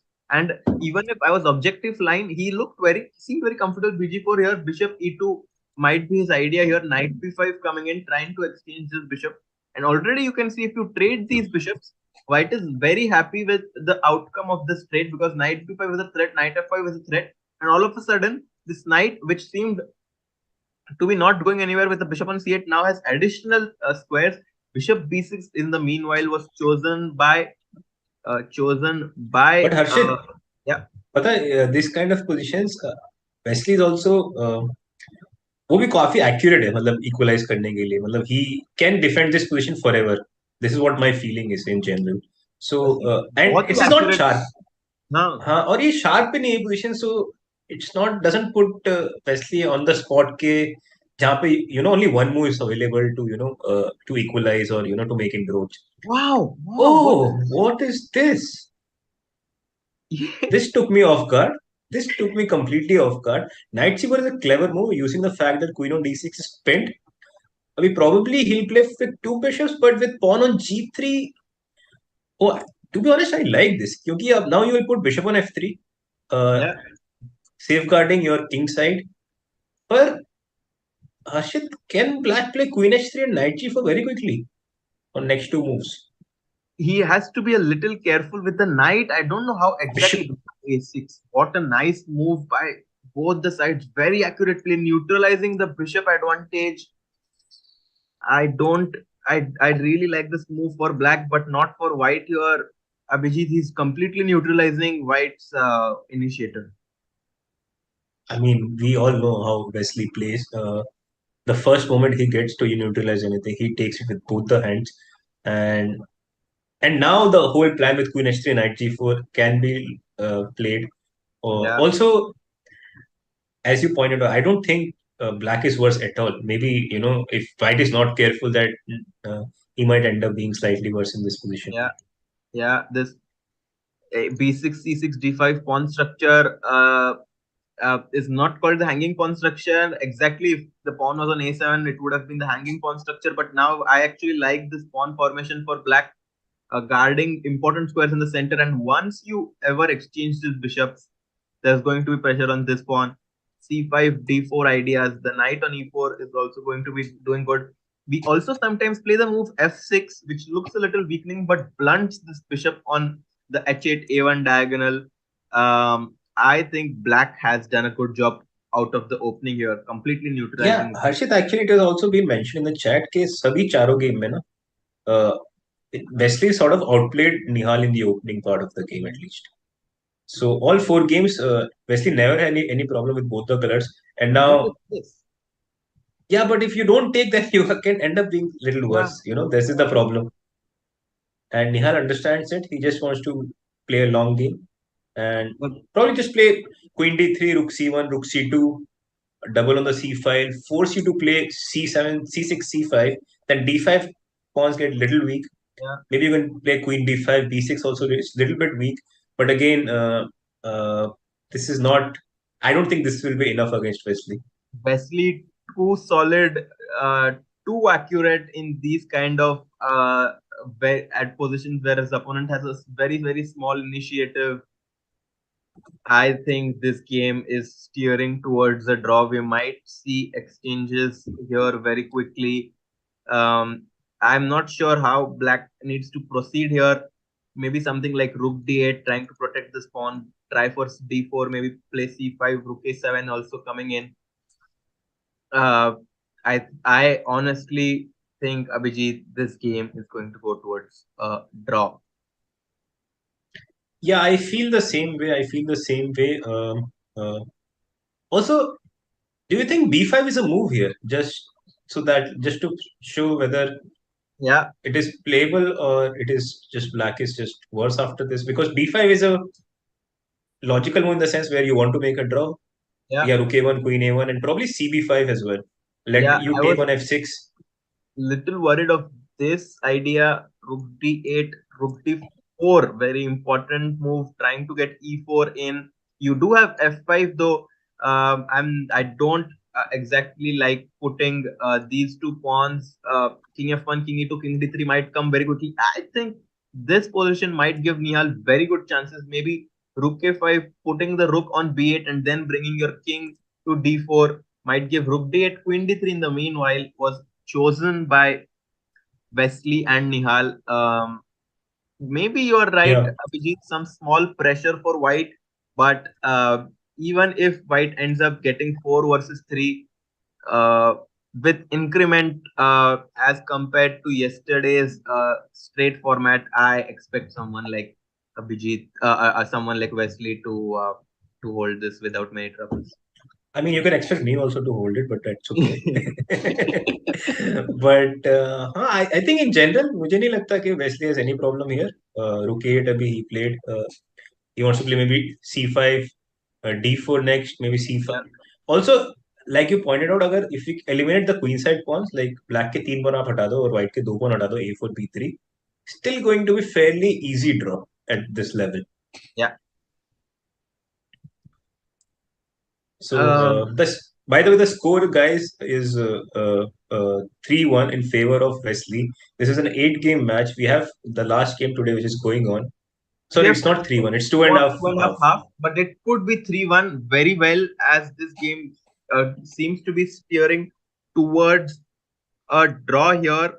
Is Nihal wanting to make a comeback? His 2 points down in the game. कुछ तो जादू करना पड़ेगा अभिजीत भाई, पर ये position में पता नहीं कैसे वाइट ट्राई कर सकता है. Harshit, can we try b4 and a5? Try to get a passer and try to, put everything on the a5. But still looks very unlikely. क्योंकि इसके अलावा I don't see a plan for white. Black wants to play c5, d4. Can I do And this? if you do, As you were mentioning, e4 and try to create my own pass pawn, trying to imbalance the position. But again, I don't think you want to imbalance the position, because as it is, the scoreboard favors you. Yeah. And why to unnecessarily give any ideas to white, just play normal. Also, I'm having said that, this position is completely fine for black. Don't get me wrong, but this is where you can start losing the plot. Yeah. Rook a8 played. Nihal thinking rook fc1 played. Rook fc1 played by Nihal here, trying to put some pressure on these c6, b6, somewhat of backward pawns, but after the move c5 played by Wesley here, as we see on the live board, not a whole lot happening in the position as terms of imbalances go, but Nihal hoping that he can somehow, I think his dream scenario would be to get 4 versus 3, और फिर कल जैसे अनिश को he managed to trick, he would hope to play a long 4 versus 3 game and try to grind it out like that. But even to reach that position would already be a big success from this position. And he offered a draw, and it's understandable. Like, if you don't see it, you don't see it. If you can't, I mean, it also shows that the image Wesley has, the image he has built for himself, so ultra solid. Somehow you just feel like, that it's impossible to beat a guy like him in such a scenario. And yeah, I mean, a little bit anticlimactic to make a quick draw like this, but after the opening, I mean, it was always the favorite. This result was always the favorite result. Very tough day for Nihal here, going down 3-1 in the match. Wesley So playing incredibly well. Nihal Sarin also fighting very hard, but Wesley So once again showing why he is one of the top players in the world here, with one of the highest ratings ever recorded, more than 28-20. Wesley leads 3-1, guys. And Abhijit, what are your final thoughts of today as we see Wesley being up 3-1? Yeah, I feel some of the scoreboard doesn't really reflect how close it has been. it could have been 2-2 very easily, like the last game. The third game, Nihal had very good chances to score back, which he did not, and eventually lost the game. So 3-1 is still all to play for. But again, if I was an odd maker, I would definitely give, more than 90% to Wesley to clinch the title. Yeah. And with that, guys, we have come to an end of the first day of the Global Chess Championship. Nihal Sarin versus Wesley So, playing for $200,000. Have both guaranteed themselves a minimum of $100,000 each.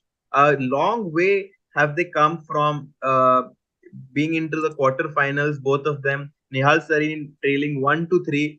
I would once again like to thank everyone watching, all the producers, organizers for this amazing event.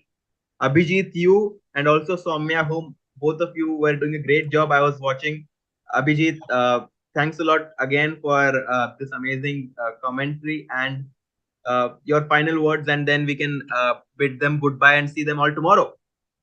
Yeah, so guys, thank you so much for supporting us, for staying with us. It's almost 1:20 here in India.